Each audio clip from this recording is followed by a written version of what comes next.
Hi everyone, welcome to the bare minimum clarity. तो इस video में हम विजन आईएएस के सितंबर मंथ के आईआर के सेक्शन को डिस्कस करेंगे।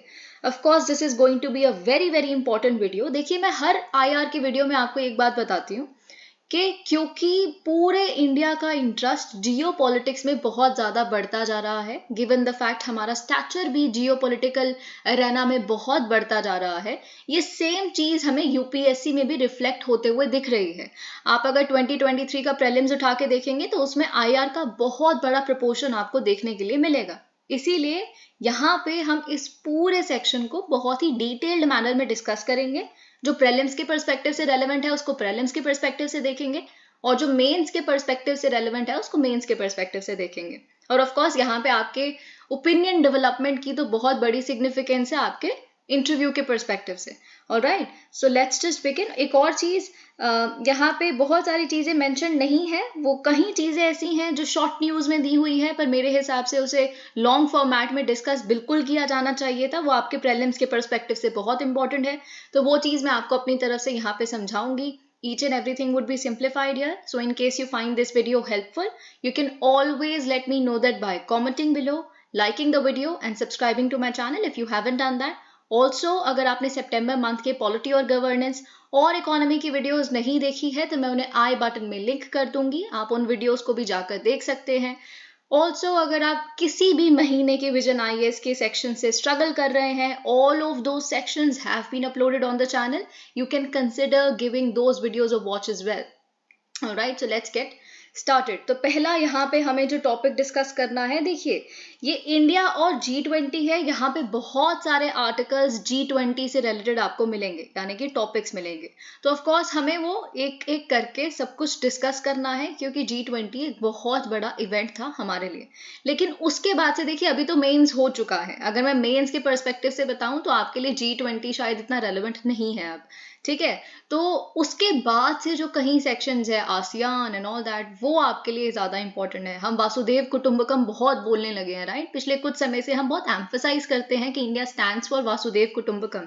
और आपके GS1 जब आप सोसाइटी का सेक्शन पढ़ते हैं तो उसमें वासुदेव कुटुंबकम के भी बारे में पढ़ते हैं आप, जो भी आप स्टैटिक मटेरियल रेफर करेंगे उसके लिए। तो अब आपसे कोई पूरा क्वेश्चन अगर सिर्फ वासुदेव कुटुंबकम पे ही पूछ ले, यूजुअली आप मेंस में क्या करते हैं, अपने कंक्लूजन में या कहीं भी किसी पॉइंट में वासुदेव कुटुंबकम ऐड कर देते हैं कि this is what we stand for, एक पॉइंट बना देते हैं ज्यादा से ज्यादा। लेकिन अगर कोई पूरा फुल फ्लेज्ड क्वेश्चन आपसे GS1 में वासुदेव कुटुंबकम पे ही पूछ ले, मे बी आपके प्रीलिम्स में आ जाए कि क्या है ये, कौन से संस्कृत वर्ड से आया है, कहाँ पे मेंशन है, कौन से उपनिषद से आया है, एवरीथिंग, ठीक है। तो क्या चैलेंजेस हैं हमारे इस फिलोसफी को इम्प्लीमेंट करने में जियो पॉलिटिक्स में, बहुत कुछ पूछा जा सकता है। तो आने वाले G20 के बाद के जो टॉपिक्स है वो और भी ज्यादा इंपॉर्टेंट है, लेकिन G20 आपके प्रीलिम्स के पर्सपेक्टिव से बहुत ज्यादा इंपॉर्टेंट होने वाला है। आई विल टेल यू क्या क्या चीजें आपको बहुत डिटेल में यहाँ पे पढ़नी है। ऑलराइट, तो न्यूज़ क्या है, आपने जैसे कि जानते ही हैं, इंडिया ने रिसेंटली होल्ड की थी प्रेसिडेंसी G20 समिट की, पहली बार कहाँ पे, न्यू दिल्ली में। और हमारी थीम क्या थी, वासुदेव कुटुंबकम। या फिर ये तो हमने देखिए हिंदी में कहा, जिसकी वजह से चाइना को बहुत दिक्कत हुई। चाइना कहती है कि आप ऐसे क्यों इंडियनाइजेशन ऑफ थीम्स नहीं कर सकते and all of that.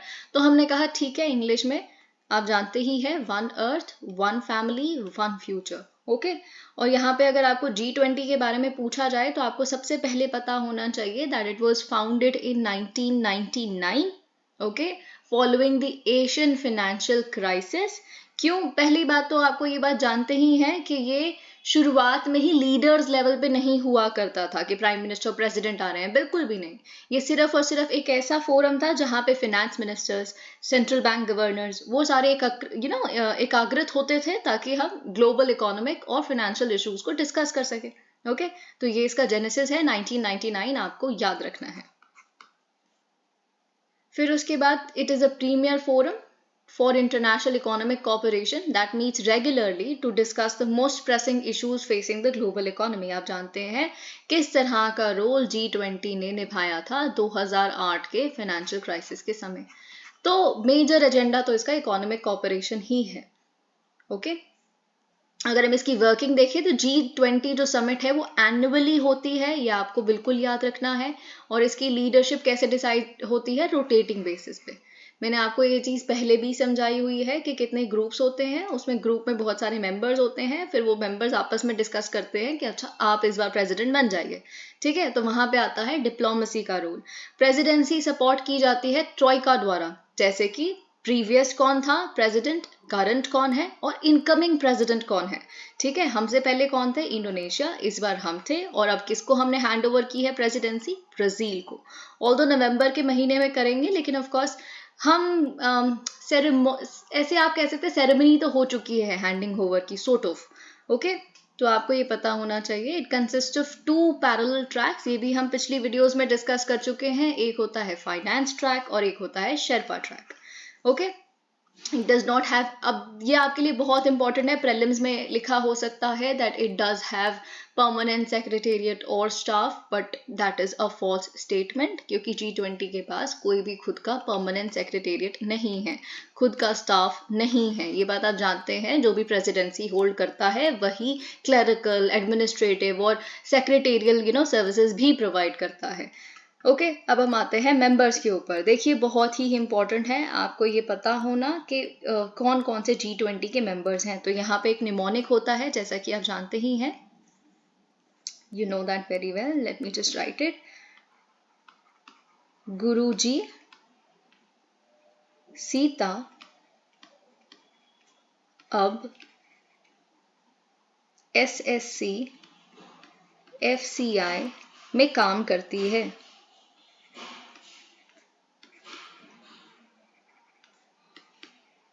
Okay. तो आपको यहाँ से 20 मेंबर्स मिल जाएंगे। और एक एडिशनल क्या है, अफ्रीकन यूनियन, ये तो आपको पता ही है।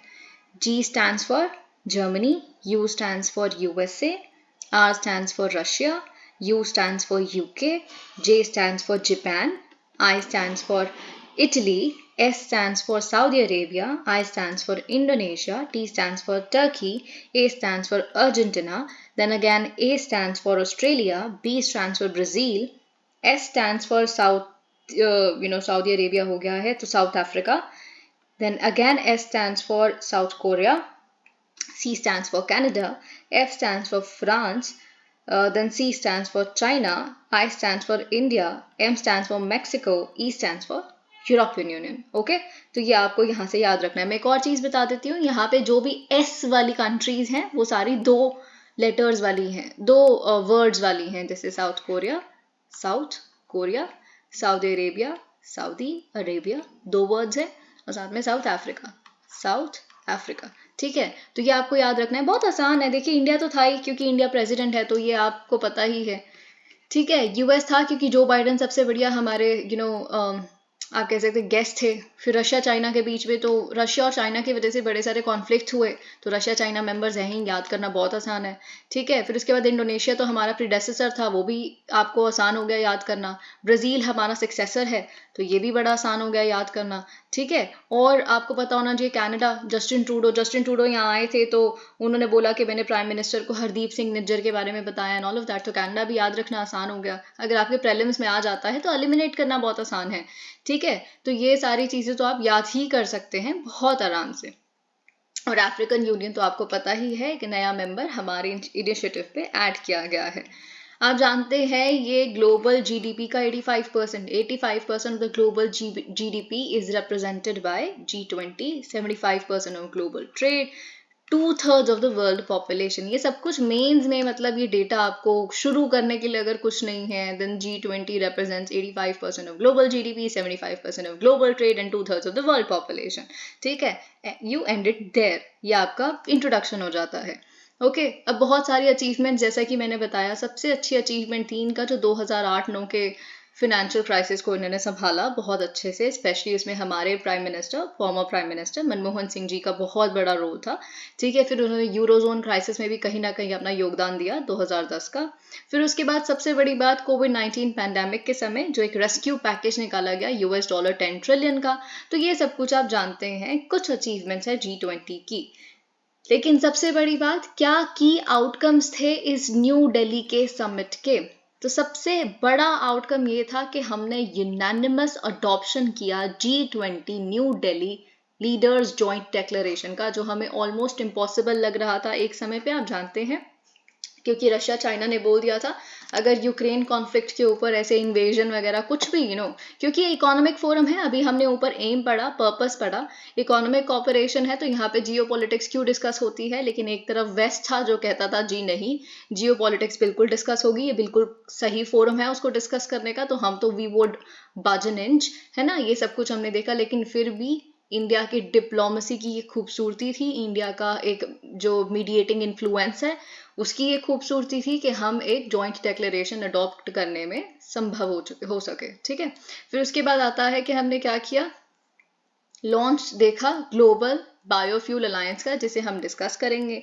फिर हमने आईएमएक के ऊपर भी मेमोरेंडम ऑफ अंडरस्टैंडिंग साइन होते हुए देखा। IMEC is India Middle East Europe economic corridor, इसको भी हम डिटेल में डिस्कस करेंगे। और एक सबसे बड़ा जो आउटकम है वो है अफ्रीकन यूनियन का परमानेंट मेंबर के रूप में इंक्लूड होना G20 में। तो हम इसमें ग्लोबल बायोफ्यूल अलायंस भी देखेंगे डिटेल में, India Middle East Europe economic corridor भी देखेंगे, अफ्रीकन यूनियन भी देखेंगे, ओके, बहुत डिटेल में। बाकी आउटकम्स क्या थे, बाकी आउटकम्स ये थे कि हमने एक प्रपोजल दिया कि लॉन्च किया जाए G20 सैटेलाइट मिशन को for environment and climate observation, ताकि हम बेसिकली ग्लोबल साउथ की कंट्रीज को हेल्प कर सके। फिर उसके बाद global regulatory framework for crypto assets and use of artificial intelligence responsibly, हमने इसके लिए भी बहुत ज़्यादा नज किया, हमने बहुत सारी मीटिंग्स भी की थी क्रिप्टो पे और आर्टिफिशियल इंटेलिजेंस पे। तो हमने बोला कि ग्लोबल रेगुलेटरी फ्रेमवर्क होना चाहिए। देखिए G20 में कुछ भी ऐसा नहीं निकल सकता कि बाइंडिंग है, G20 is non binding in nature, right.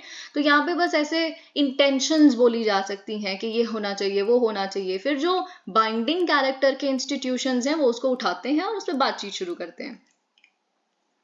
Consensus on G20 framework for GDPIR Global Digital Public Infrastructure Repository respectively। ठीक है, तो यहाँ पे G20 satellite mission, crypto assets और आर्टिफिशियल इंटेलिजेंस को रिस्पॉन्सिबली यूज करने के लिए रेगुलेशंस, और एक कंसेंसस फ्रेमवर्क GDPIR के लिए global digital public infrastructure repository. ठीक है, इसको हम डिटेल में देखेंगे। उसके बाद क्या सिग्निफिकेंस है G20 का, बहुत important, supporting global financial stability, right. आप जानते हैं तभी तो फाइनेंशियल क्राइसिस के समय सबसे बड़ा रोल G20 ने निभाया है, कैसे ही ग्लोबल फाइनेंशियल स्टेबिलिटी को इंश्योर करता है, क्राइसिस प्रिवेंशन में हेल्प करता है, क्राइसिस मैनेजमेंट में हेल्प करता है। दूसरा, एड्रेसिंग ग्लोबल डेवलपमेंट चैलेंजेस, आप जानते हैं बहुत सारे डेवलपमेंट चैलेंजेस अभी वर्ल्ड में एग्जिस्ट करते हैं, जैसे poverty reduction, infrastructure financing, sustainable development, इन सारी चीज़ों पे भी G20 में बोला जाता है। रेजोल्यूशंस अडॉप्ट किए जाते हैं, रेजोल्यूशंस नहीं बेसिकली डेक्लेरेशंस अडॉप्ट की जाती हैं, फ्रेमवर्क्स प्रपोज किए जाते हैं। सो development challenges, human resource development and employment. अब देखिए यहाँ पे ह्यूमन रिसोर्स डेवलपमेंट और एम्प्लॉयमेंट रिलेटेड चीज़ें भी इम्पोर्टेंटली डिस्कस की जाती हैं। जैसे अगर आप 2014 का समिट देखेंगे जो ब्रिस्बेन यानी कि ऑस्ट्रेलिया में हुआ था, G20 लीडर्स ने कमिट किया कि हम रिड्यूस करेंगे जेंडर गैप, किसमें, लेबर फोर्स पार्टिसिपेशन में, बाय 25% बाय द ईयर 2025, जिसे हम 25x25 गोल कहते हैं। तो आप यहाँ पे समझ सकते हैं ये कितना बड़ा इशू है। ये एक बहुत अच्छा एग्जाम्पल है, कभी G20 पे आंसर लिख रहे हो तो आप ये बिल्कुल लिख सकते हैं। रिकास्ट करना बायलैटरल टाइज को भी, आप जानते हैं G20 के समिट के साइडलाइंस पे बहुत सारी बायलैटरल मीटिंग्स होती है, जैसे इंडिया ने भी बहुत सारी कंट्रीज के साथ बायलैटरल मीटिंग्स की, तो ऑफकोर्स एक स्ट्रॉन्गर बायलैटरल रिश्ता भी यहाँ पे आप समिट के साइडलाइंस में बिल्कुल खड़ा कर सकते हैं।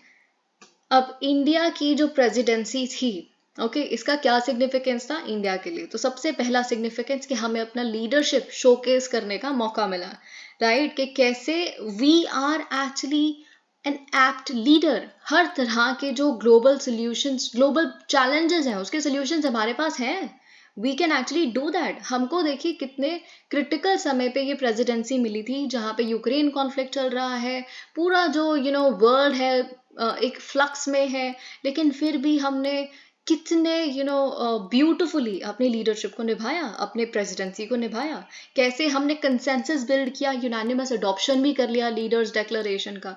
सो we definitely showcased our leadership. Voice of the global south, बिल्कुल इंडिया तो अब लीडर बन चुका है ग्लोबल साउथ का। और हमने कैसे अफ्रीकन यूनियन को एक परमानेंट मेंबर के रूप में इंक्लूड किया, तो of course we stand for the global south. Economic opportunities, बिल्कुल देखिए इंडिया की G20 प्रेसिडेंसी में 200 मीटिंग्स के करीब हुई, right.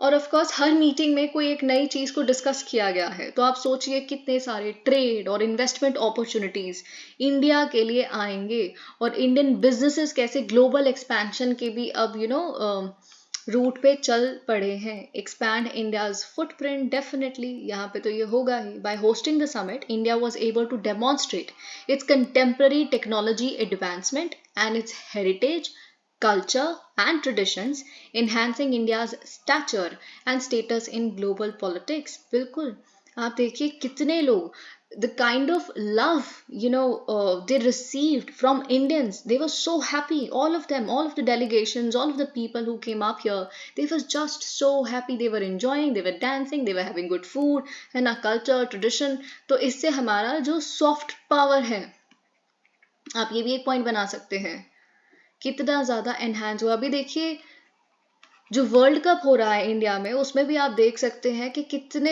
I very vividly remember, 1-2 दिन पहले some Australian was saying even if we say lose, है ना, और फिर कोई एक और भी कह रहा था कि हमको कोई मतलब नहीं है, हम यहाँ हार भी जाते हैं तो इतना प्यार मिला है हमें यहाँ पे, तो हमको यहाँ पे कोई गम नहीं है हारने का, we are just very happy. Build trust. India's heritage of being the moderating influence helped in building consensus and कैसे हमने ईस्ट वेस्ट पोलराइजेशन को, नॉर्थ साउथ डिवाइड को कहीं ना कहीं ब्रिज करने की कोशिश की। हम एक ब्रिज बन के खड़े हुए नॉर्थ और साउथ के बीच में भी, क्योंकि देखिए डेवलप्ड तो हम भी होने लगे हैं, राइट। तो डेवलपिंग कंट्रीज को या लीस्ट डेवलप्ड कंट्रीज को ये ना लगे कि इंडिया भी अब एक एग्रेसर स्टेट बन जाएगा, तो हम उनके लिए खड़े रहते हैं। और हम, क्योंकि हमारा एक पास्ट भी वैसा ही रहा है, तो हम उनके दर्द को बिल्कुल समझ सकते हैं। हम भी वैसे ही एक कॉलोनी ही थे, ठीक है। तो वो तो एक इट गोज विदाउट सेइंग, लेकिन ऑफ कोर्स हम ये भी, हमारी एस्पिरेशंस भी हैं, तो हम डेवलप्ड भी बनना चाहते हैं, तो आईमेक जैसी चीजें भी हमने साइन की, ठीक है। Steering global agenda and reshaping world order, तो डेफिनेटली हमने जो स्टैंडर्ड सेटिंग में कहीं ना कहीं अपना रोल निभाया है कि क्रिप्टो के लिए ये होना चाहिए, आर्टिफिशियल इंटेलिजेंस के लिए ये किया जाना चाहिए, टेररिज्म पे डेफिनेटली एक जॉइंट कुछ डेफिनेशन होनी चाहिए एंड ऑल ऑफ दैट। इस हर चीज में हमने अपना कॉन्ट्रीब्यूशन दिया है। इंडिया की प्रेसिडेंसी के दौरान हमारी प्रायोरिटीज क्या थी, वेरी इंपॉर्टेंट, ये आपको बिल्कुल कहीं 4-5 पॉइंट तो याद होने चाहिए। हमारी प्रायोरिटी थी ग्रीन डेवलपमेंट, तभी तो हमने लाइफ मिशन के लिए, राइट, लाइफस्टाइल फॉर एनवायरमेंट जो हमारे प्राइम मिनिस्टर बहुत कहते हैं, ठीक है, उस पे हमने काफी एम्फेसिस दिया। Accelerated inclusive and resilient growth, तो हम ये क्या चाहते हैं कि बहुत ज्यादा तेजी से ग्रो किया जाए, इंक्लूसिवली ग्रो किया जाए, कि सबको साथ लेके, जब हम अपने डोमेस्टिकली भी कहते हैं ना सबका साथ सबका विकास, है ना। और रेजिलिएंट ग्रोथ, यानी कि एक बार ग्रो कर गए तो there is no going back, है ना, वापस नहीं आना। कोई शॉक आए कोई बात नहीं, you will keep on growing और you will sustain your growth. Okay, तो ऐसी ग्रोथ हम चाहते हैं। दीज आर द कीवर्ड्स जो आप यूज भी कर सकते हैं बहुत सारे आंसर्स के कंक्लूजन्स में। हम ऑफ कोर्स हमने एसडीजीज पे भी क्या प्रोग्रेस हुई है, कहाँ खड़े हैं, क्या हम अचीव कर पाएंगे एसडीजीज, और अगर इसकी प्रोग्रेस को एक्सेलरेट करना है तो कैसे, ये भी हमारा एजेंडा था। Technological transformation and digital public infrastructure, जैसे कि हमने अपने यहाँ पे आधार वगैरह के ऊपर इतना ज़्यादा सक्सेस हासिल की है, तो हमने उसको डेमोन्स्ट्रेट किया। हमने जो डेवलपिंग कंट्रीज है, ग्लोबल साउथ है, उनको कॉल अपॉन किया कि आप भी हमारे स्टैक से सीख सकते हैं एंड ऑल ऑफ दैट, ठीक है। 5th हमने बोला कि देखिए मल्टीलैटरल इंस्टीट्यूशंस जो हैं वो अब 21st सेंचुरी के लिए बनाए जाएं। इन द सेंस वो बने तो हुए हैं, लेकिन वो आज के चैलेंजेस को हैंडल करने के लिए रेडी ही नहीं है, तो हमें चाहिए मल्टीलैटरल रिफॉर्म्स, ओके।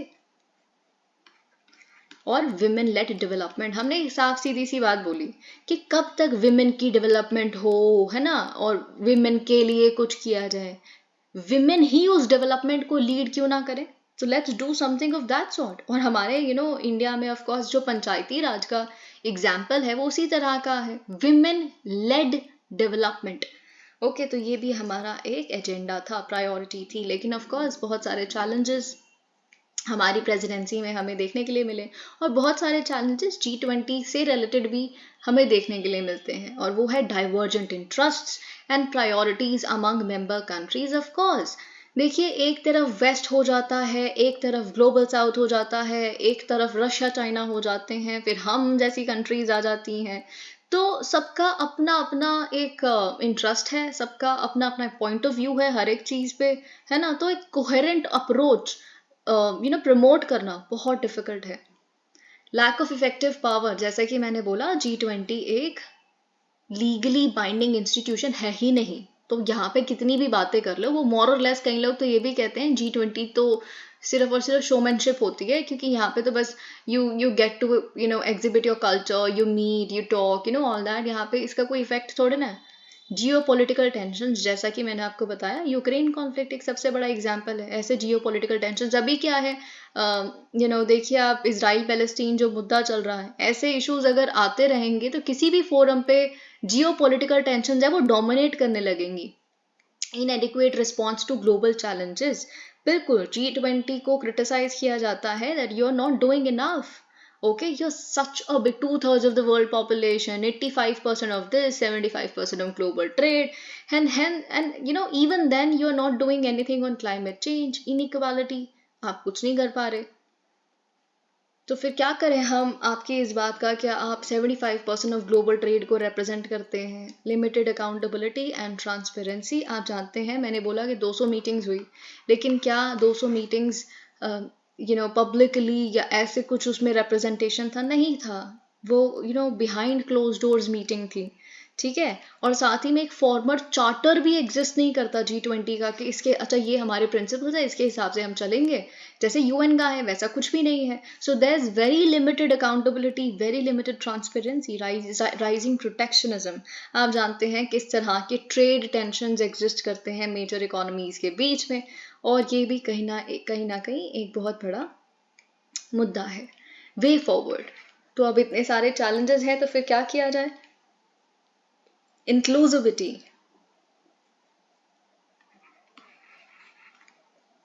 इसका मतलब क्या है कि G20 को रीच आउट करना चाहिए नॉन मेंबर स्टेट्स को भी, यानी कि जो G20 के मेंबर्स नहीं हैं, we should be inviting them, जैसे इंडिया ने किया था बांग्लादेश और बाकी कंट्रीज को इनवाइट करके, है ना। हमें नॉन स्टेट एक्टर्स जो हैं, जैसे NGOs, बाकी कोई भी ऑर्गेनाइजेशंस, है ना, उनको भी इनवाइट करना चाहिए, giving voice and consideration to their concerns as well. क्योंकि एक्चुअल में अगर आपको पूरे वर्ल्ड के लिए सोल्यूशंस लेके आने, तो पूरे वर्ल्ड से बात भी तो करो। जो ग्राउंड पे जो दिक्कतें चल रही हैं वो कैसे पता चलेंगी? नॉन स्टेट एक्टर्स से पता चलेंगी। Talk to them, okay. Avoiding internal conflicts, बिल्कुल। Collective problem solving decision making होनी चाहिए।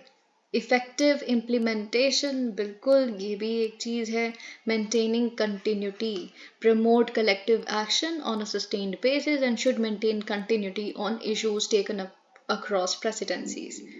मतलब अगर एक प्रेसिडेंसी ने कुछ कहा है, जैसे अभी हमने अगर कोई कहीं चीज़ें बोली हैं, तो जो ब्राज़ील है वो उसको कैरी फॉरवर्ड करे, फिर जो आगे आएंगे वो उसको कैरी फॉरवर्ड करे, तो कंटिन्यूटी रहे ताकि वो कंप्लीट हो सके चीज़ें जो बोली गई हैं। एक ने कुछ बोला क्योंकि उनका इंटरेस्ट ये था, दूसरे ने कुछ बोल दिया, उनका इंटरेस्ट कुछ और था, ऐसा नहीं होना चाहिए।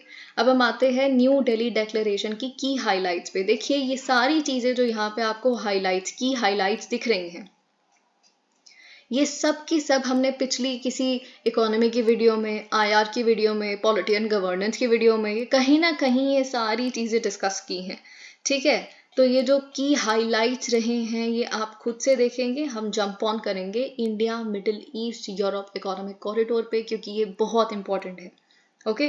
तो यहाँ पे एक मेमोरेंडम ऑफ अंडरस्टैंडिंग आया है, जिससे हम एस्टैब्लिश करेंगे India Middle East Europe economic corridor को, ओके। तो ये किस किस के, अब आपके प्रीलिम्स के पर्सपेक्टिव से ये बहुत ज़्यादा इंपॉर्टेंट है कि किस किस के बीच में ये MOU को साइन किया गया है, okay. So number 1 is India, number 2 is US, number 3 is Saudi Arabia, number 4 is European union, number 5 is UAE, number 6 is France, number 7 is Germany, number 8 is Italy. तो आपको ये 8 के 8 मेंबर्स याद होने चाहिए, ओके।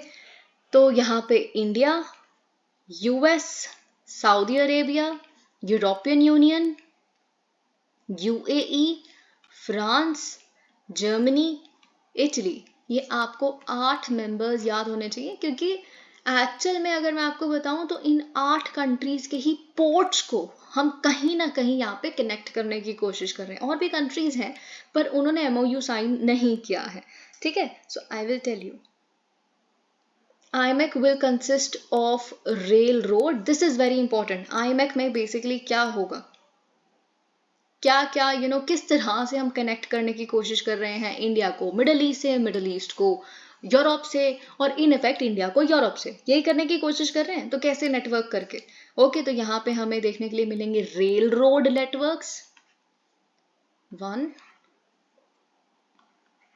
फिर उसके बाद हमें शिप टू रेल नेटवर्क्स भी देखने के लिए मिलेंगे, तीसरा रोड ट्रांसपोर्ट रूट्स भी, rail road, ship to rail networks and road transport routes, okay. और ये बेसिकली एक्सटेंड करेंगे अक्रॉस 2 कॉरिडोर्स। ये मैं आपको पिछली किसी वीडियो में भी समझा चुकी हूँ कि एक होगा ईस्टर्न कॉरिडोर।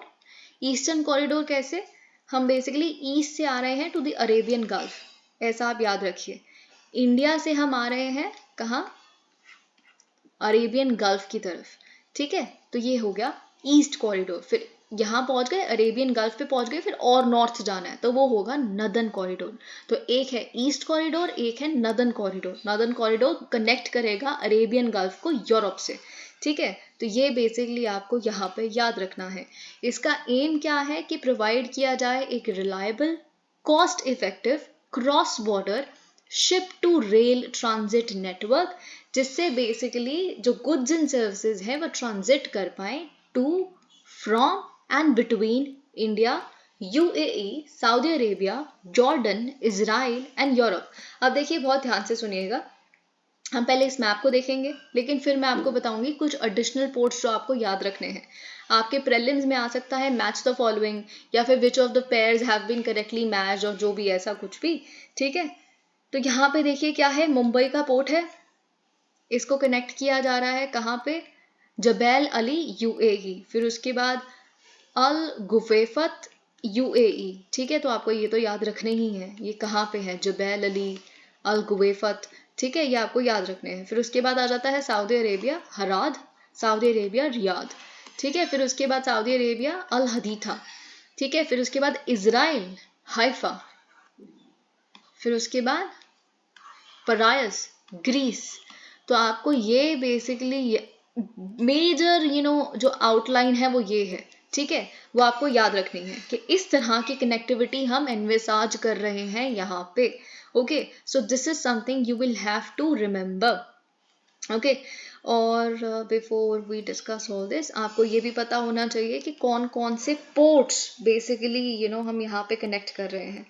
तो आपको इंडिया में पता होना चाहिए, हमने क्या देखा कि हम यहाँ पे जवाहरलाल नेहरू पोर्ट ट्रस्ट जो है नवी मुंबई, इसको कनेक्ट करेंगे। लेकिन आपको ये पता होना चाहिए कि हम एक्सपेक्ट करते हैं कि मुंद्रा जो गुजरात का है, I am just writing down things for you आपके प्रीलिम्स के पर्सपेक्टिव्स,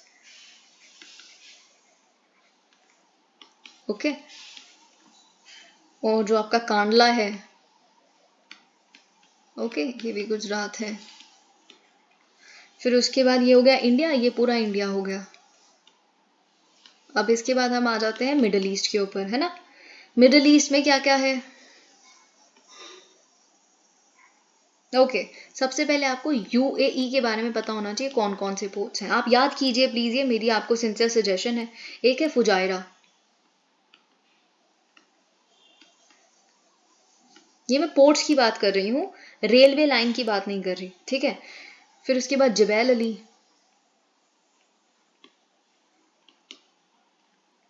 फिर अबू धाबी, ये तो आपको पता ही है, ठीक है। ये हो गया यूएई। फिर उसके बाद आ जाता है सऊदी अरेबिया। बाकी ये रियाद हरात तो आपने देख ही लिए, और भी आपको पता होना चाहिए। अगर हम सऊदी अरेबिया की बात करें, so you must know that we have दमाम and also रास अल खायर, याद कर लीजिए, ये आपके प्रीलिम्स के पर्सपेक्टिव से इंपॉर्टेंट है। फिर उसके बाद आप जानते ही हैं कि अगर हम बात करें इजराइल का हाइफा,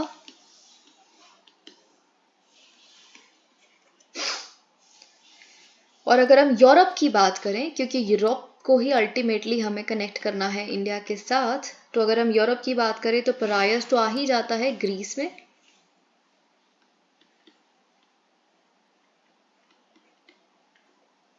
लेकिन हमने ऊपर क्या देखा था कि फ्रांस, इटली, ये कंट्रीज भी हैं। तो आपको इटली का पता होना चाहिए, मेसीना।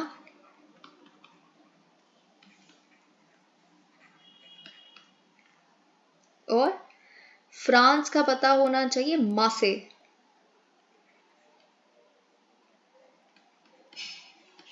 ओके, तो ये आपको याद रखनी है चीजें।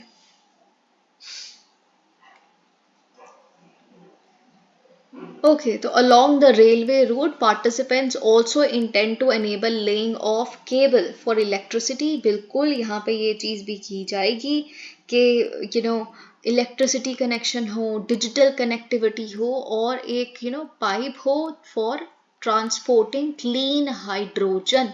तो हम बेसिकली ये भी करना चाहते हैं, डिजिटल कनेक्टिविटी भी चाहते हैं, इलेक्ट्रिसिटी कनेक्टिविटी भी चाहते हैं, और एक्सपोर्ट भी चाहते हैं क्लीन हाइड्रोजन का। तो यहाँ पे कहीं ना कहीं जो हमारे इन्वायरमेंटल कमिटमेंट्स हैं वो भी comes into picture. Project forms part of the, this is very important actually. ये जो प्रोजेक्ट है पूरा आईमेक, ये किसका पार्ट है, ये मैं आपको बहुत बार समझा चुकी हूँ पहले भी। Partnership for global infrastructure and investment. तो ये basically partnership for global infrastructure and investment का पार्ट है आईमेक। ये क्या है, PGII। PGI is nothing but a collaborative effort of G7। Okay, it's a G7 effort, ताकि इंफ्रास्ट्रक्चर प्रोजेक्ट्स को developing Nations, least developed countries, इनमें fund किया जा सके। ऐसी चीजें यूजुअली आपको कहाँ सुनने के लिए मिलती है, BRI, चाइना का जो बेल्ट एंड रोड इनिशिएटिव है, वो भी तो यही करना चाहते हैं, डेवलपिंग कंट्रीज में इंफ्रास्ट्रक्चर को फंड करना चाहते हैं। वैसे ही जो PGII है, वो भी इंफ्रास्ट्रक्चर प्रोजेक्ट्स को, कनेक्टिविटी को फंड करना चाहते हैं developing countries में. It was announced in 2021 during G7 summit in UK. ये आपको यहाँ पे याद रखना है। बाकी प्रोजेक्ट्स अगर हम देखें PGII के अंडर क्या है, जैसे ट्रांस अफ्रीकन कॉरिडोर। अब देखिए सिग्निफिकेंस आईमेक का इंडिया के लिए क्या है। सबसे बड़ा सिग्निफिकेंस है कि जो ट्रेड है इंडिया और यूरोप के बीच में, वो 40% तक बेसिकली क्या होगा, स्पीड अप हो जाएगा, और लॉजिस्टिकल कॉस्ट जो हैं वो कम हो जाएंगे, और हमारा जो एक्ट वेस्ट पॉलिसी है उसको एक बूस्ट मिलेगा। यूजुअली हम एक्ट ईस्ट पॉलिसी देखते हैं, लेकिन हमारी एक एक्ट वेस्ट पॉलिसी भी है। पहले लुक वेस्ट थी, फिर एक्ट वेस्ट हो गई वो, कि देखना ही क्यों, हमें बल्कि एक्ट भी करना है वेस्ट में। फिर उसके बाद सिग्निफिकेंस हमारा आईमेक का, crucial milestone in the shift of global order towards Eurasia. बिल्कुल, ये जमाना है यूरेशिया का, इसीलिए तो शंघाई कोऑपरेशन ऑर्गेनाइजेशन और इन सारी चीजों को भी बहुत ज्यादा इंपॉर्टेंस मिलती है। तो हमें बेसिकली अब क्या दिख रहा है कि ग्लोबल ऑर्डर शिफ्ट हो रहा है यूरेशिया की तरफ। इस वजह से we want an interconnectedness in this area as well. Trade facilitation and accessibility, of course यहाँ पे ट्रेड कॉस्ट रिड्यूस हो जाएंगी, मार्केट एक्सेस इंप्रूव होगा, इन्वेस्टमेंट अपॉर्चुनिटीज को एनकरेज होते देखेंगे हम पार्टिसिपेटिंग कंट्रीज के बीच में। Enhanced regional connectivity as well.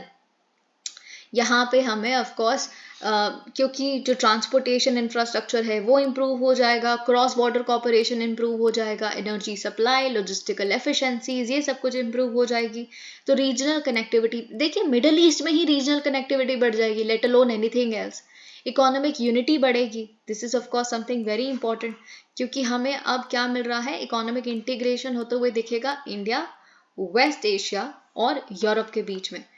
Diplomatic collaboration and geopolitical stability, देखिए हमें उम्मीद तो यही है कि आईमेक जैसी चीज़ों से जब आप एक बार इकोनॉमिकली डिपेंडेंट हो जाते हैं, कनेक्ट हो जाते हैं, तो ऑफ कोर्स लड़ाई करना बहुत मुश्किल है, क्योंकि आप डिपेंडेंट है ना। लड़ भी लेंगे तो आपको पता है एक्सपोर्ट वहां से आने हैं, ये सब कुछ वो होना है, ठीक है। तो वो लड़ाई का जो संभावना है वो कम हो जाती है। हमारे, और इससे आती है स्टेबिलिटी, जियोपॉलिटिकल स्टेबिलिटी, है ना। इससे काउंटर टेररिज्म को भी ऑफ कोर्स कम किया जा, ऑफ कोर्स काउंटर टेररिज्म भी किया जा सकता है। लेकिन यहाँ पे अभी क्या है ना, जैसे इजराइल भी हमने देखा, इजराइल है बाकी कंट्रीज के साथ, Saudi Arabia, UAE and all, लेकिन अभी पैलेस्टीन कॉन्फ्लिक्ट चल रहा है हमास के अटैक के बाद। तो it becomes very difficult to sustain projects like IMEC, very very difficult. Okay, इससे क्या होगा, रीजनल सप्लाई चेन्स भी सिक्योर हो जाएंगी, सस्टेनेबल डेवलपमेंट, जैसे कि मैंने बताया आपको, क्लीन एनर्जी एक्सपोर्ट के बारे में भी यहाँ पे बात की जा रही है। अब बहुत ज़्यादा इंपॉर्टेंट है ये आपके मेंस के पर्सपेक्टिव से, ओके, कि आईमेक क्या बेटर होने वाला है चाइना के बेल्ट एंड रोड इनिशिएटिव से। बेसिकली हमें कंपैरिजन देखना है चाइना के बेल्ट एंड रोड इनिशिएटिव और आईमेक के बीच में। ओके, देखिए अगर हम ऑब्जेक्टिव के टर्म्स में देखें तो दोनों ही मेगा ट्रांसनेशनल प्रोजेक्ट्स हैं और सिमिलर हैं, ठीक है। और अगर हम बात करें लेकिन चाइना का जो न्यू सिल्क रूट है यानी कि BRI अगर हम देखें तो ये it is larger in terms of scale, definitely ये तो बहुत बड़ा है BRI। उनके पास फंडिंग कैपेसिटी भी तो बहुत ज़्यादा है, और आपको BRI पता होना चाहिए, it was announced in 2013। Okay, and since then China has signed BRI cooperation documents with more than 150 countries and over 30 international organizations, and it has created 3000 projects.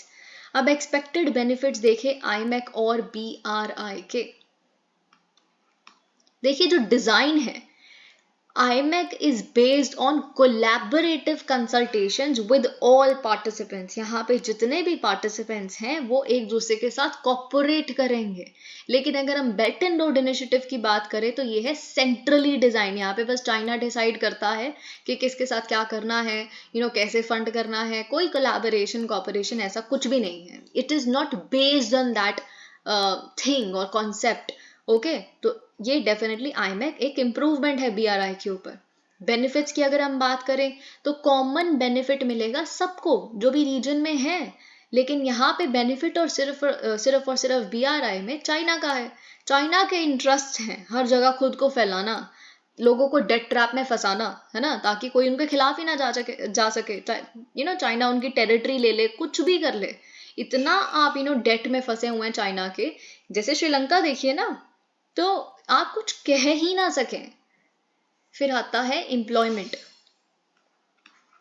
यहाँ पे देखिए जहां जहां पे भी पोर्ट कनेक्टिविटी हो रही है, रेल रोड कनेक्टिविटी होगी, वहां पे लोकल पॉपुलेशन के लिए एम्प्लॉयमेंट जनरेट की जाएगी, राइट। लेकिन अगर हम BRI की बात करें तो ये एम्प्लॉयमेंट जनरेट करती है चाइनीज कंपनीज के लिए। पाकिस्तान में नहीं देखा, चाइनीज सुपरवाइजर, चाइनीज कंपनीज गई होती हैं CPEC को इम्प्लीमेंट करने के लिए, और वहां पे फिर एक अटैक हो जाता है बलूचिस्तान में, और फिर चाइनीज लोगों की यहाँ पे मृत्यु हो गई बहुत सारे। क्यों? क्योंकि चाइनीज लोग ही तो वहां पे एम्प्लॉय हुए हैं, ठीक है। तो लोकल पॉपुलेशन के लिए यहाँ पे एम्प्लॉयमेंट जनरेशन नहीं होती। डेट प्रैक्टिसेस, यहाँ पे देखिए आईमेक ने प्रपोज किया है कि हम फॉलो करेंगे बेस्ट इंटरनेशनल डेट प्रैक्टिसेस को, ताकि कोई भी डेट ट्रैप में ना फंसे। लेकिन आप चाइना का तो जानते ही हैं, अनसस्टेनेबल डेट बर्डन्स हमें BRI के अंडर देखने के लिए मिलते हैं। चैलेंजेस एंड कंसिडरेशंस, आईमेक को लेके क्या चैलेंजेस हैं? Complex geopolitics of the region, जैसे कि मैंने बताया मिडिल ईस्ट एक बहुत ही कॉम्प्लेक्स रीजन है। ओके, तो जिस तरह की अनसर्टेनिटी हमें देखने के लिए मिलती है, सऊदी अरेबिया और इजराइल के रिश्तों के आसपास, डेफिनेटली अभी तो पैलेस्टीन के साथ कहीं ना कहीं हमें सऊदी अरेबिया दिखता है, और इजराइल की वजह से 7700 से ज़्यादा जान जा चुकी हैं जब से उन्होंने काउंटर ऑफेंस किया है। तो a lot is at stake. So complex geopolitics of the region, existing rivalries. Now this is also something very interesting. अभी देखिए जो आईमेक कॉरिडोर है, आईमेक कॉरिडोर डेफिनेटली एक ऑल्टरनेटिव लैंड रूट के रूप में साबित होगा, ऑल्टरनेटिव बाकी रूट्स जो ऑलरेडी एग्जिस्ट करते हैं उनके। तो इजिप्ट की जो डोमिनेंस है है ना, स्यूज कैनाल के वजह से वो खत्म होती दिखेगी। तो इजिप्ट से आप बेसिकली दुश्मनी मोल सकते हैं, या फिर कहीं ना कहीं वो पसंद तो नहीं आएगा ना उनको, है ना, जो उनको बेनिफिट्स आज तक मिल रहे हैं। बाकी चाइना भी बिल्कुल कोशिश करेगा कि वो ट्रेड को, इन्वेस्टमेंट्स को डाइवर्ट कर सके अपने कॉरिडोर्स पे। तो ये एक फैक्टर है। लॉजिस्टिकल चैलेंजेस, देखिए आप एस्टैब्लिश करना चाहते हैं एक multi modal network across multiple countries, and these multiple countries have diverse geographical terrains, regulatory procedures, कोई कंट्री में कोई रेगुलेटरी प्रोसीजर है, कोई कंट्री में बड़े बड़े डेजर्ट्स हैं, कोई कंट्री में ट्रांसपोर्टेशन प्रोटोकॉल्स कुछ और हैं, फिनेंशियल मैकेनिज्म्स कुछ और है, वहाँ पे कोई कई चीज़ें बननी ही बहुत मुश्किल है। So these are logistical challenges. कहना बहुत आसान है, करना उतना ही मुश्किल। सिक्योरिटी कंसर्न्स, ऑफ कोर्स आप जानते हैं ये जो मिडिल ईस्ट रीजन है स्पेशली, या फिर यूरेशिया को ही देख लीजिए, it is acceptable to various security threats like terrorism, conflicts, political instability. और जब तक पॉलिटिकल स्टेबिलिटी कहीं पे नहीं होगी तो फिर तो काम हो गया, क्योंकि डिफरेंट पॉलिटिकल रजीम्स के साथ डिफरेंट पॉलिसीज आती रहती हैं। पॉलिसीज अगर बदलती ही रहेंगी तो काम नहीं हो सकता। Challenge with multi modal routes. अब देखिए आप क्या कर रहे हैं, you are taking into picture land and sea sections, है ना, हमने देखा ये ship to rail connectivity and all that, है ना। तो इससे क्या होगा, कॉस्ट एस्केलेट होगी, क्योंकि आप एक्सक्लूसिवली लैंड या एक्सक्लूसिवली मैरीटाइम रूट्स नहीं सोच रहे, आप लैंड एंड सी सेक्शंस दोनों को इंक्लूड करना चाहते हैं। ओके, फिनेंशियल कमिटमेंट्स, देखिए आपने आईमेक पे एमओयू तो साइन कर दिया, लेकिन आपने ये तो बोला ही नहीं कि हम कितना फिनेंशियल कॉस्ट को कमिट करते हैं, इतने 1000 करोड़ में, या इतने ऐसे हो जाएगा, यहाँ से सोर्स आएगा, ऐसा कुछ भी नहीं। तो हम आने वाले समय में वो देखेंगे, लेकिन आने वाला समय वो कौन सा समय होगा ये भी नहीं पता, क्योंकि अभी तो इजराइल पैलेस्टीन कॉन्फ्लिक्ट चल रहा है। वे फॉरवर्ड, तो क्या बेसिकली इतने चैलेंजेस हैं तो क्या किया जाए, एक डिप्लोमेटिक डायलॉग को एस्टैब्लिश किया जाए, यूनिफाइड विजन हो अमंग ऑल पार्टिसिपेटिंग नेशंस, ताकि इन पोटेंशियल कॉन्फ्लिक्ट्स को मिटिगेट किया जा सके। हार्मोनाइज रेगुलेटरी फ्रेमवर्क्स, बिल्कुल यहाँ पे जैसे कस्टम प्रोसीजर्स जो है, या फिर फिनेंशियल कनेक्टिविटी, या और भी बड़ी सारी चीज़ें, वो सेम रेगुलेटरी फ्रेमवर्क्स सेम होने चाहिए पार्टिसिपेटिंग नेशंस में, तभी ये कुछ हो पाएगा। या फिर ठीक है, बाकी चीज़ों के लिए आप डिफरेंट रह लीजिए, लेकिन इस प्रोजेक्ट को इम्प्लीमेंट करने के लिए तो चीज़ें सेम करनी पड़ेंगी, हार्मोनाइज करनी पड़ेंगी। ओके, आप रीजनल कॉपरेशन को स्ट्रेंथन कीजिए डिफेंस पे, सिक्योरिटी पे, बाय शेयरिंग इंटेलिजेंस। तो इंटेलिजेंस शेयरिंग यहाँ पे बिल्कुल होनी चाहिए, ताकि आपके प्रोजेक्ट को थ्रेटन ना किया जा सके सिक्योरिटी रिस्क द्वारा, कहीं वहां पे भी अटैक्स हो या कुछ भी हो, ऐसा बिल्कुल नहीं होना चाहिए। Create robust financial framework. अब देखिए ये आपके मेंस के पर्सपेक्टिव से बहुत इंपॉर्टेंट है, आपके इंटरव्यू के भी पर्सपेक्टिव से। अगर मैं आपसे पूछूं कि क्या रीजन है कि इंडिया का इंटरेस्ट बढ़ता जा रहा है मिडिल ईस्ट में, ओके, तो क्या रीजन है इसका, improved security conditions and enhanced political stability। तो ये बेसिकली आपको पता होना चाहिए कि वहां पे सिक्योरिटी कंडीशंस इंप्रूव होती जा रही हैं मिडिल ईस्ट में, we are quite happy with that. वहां पे पॉलिटिकल स्टेबिलिटी है, वहां पे हमें कहीं समय से वही रजीम्स देखने के लिए मिल रहे हैं, वो खुद को डेमोक्रेसी की तरफ भी बढ़ा रहे हैं। सो ये हमारे लिए कॉन्ड्यूसिव एनवायरनमेंट प्रोवाइड करता है मिडिल ईस्ट में। तो हम चाहते हैं कि हम तीनों जो पोल्स हैं पावर के मिडिल ईस्ट में, उसके साथ अपने अच्छे रिश्ते स्टैब्लिश करें। कौन कौन से पोल्स हैं, एक है इसराइल, एक है ईरान, और एक है सऊदी अरेबिया, और एक्चुअल में हमारे तीनों के साथ अच्छे रिश्ते हैं।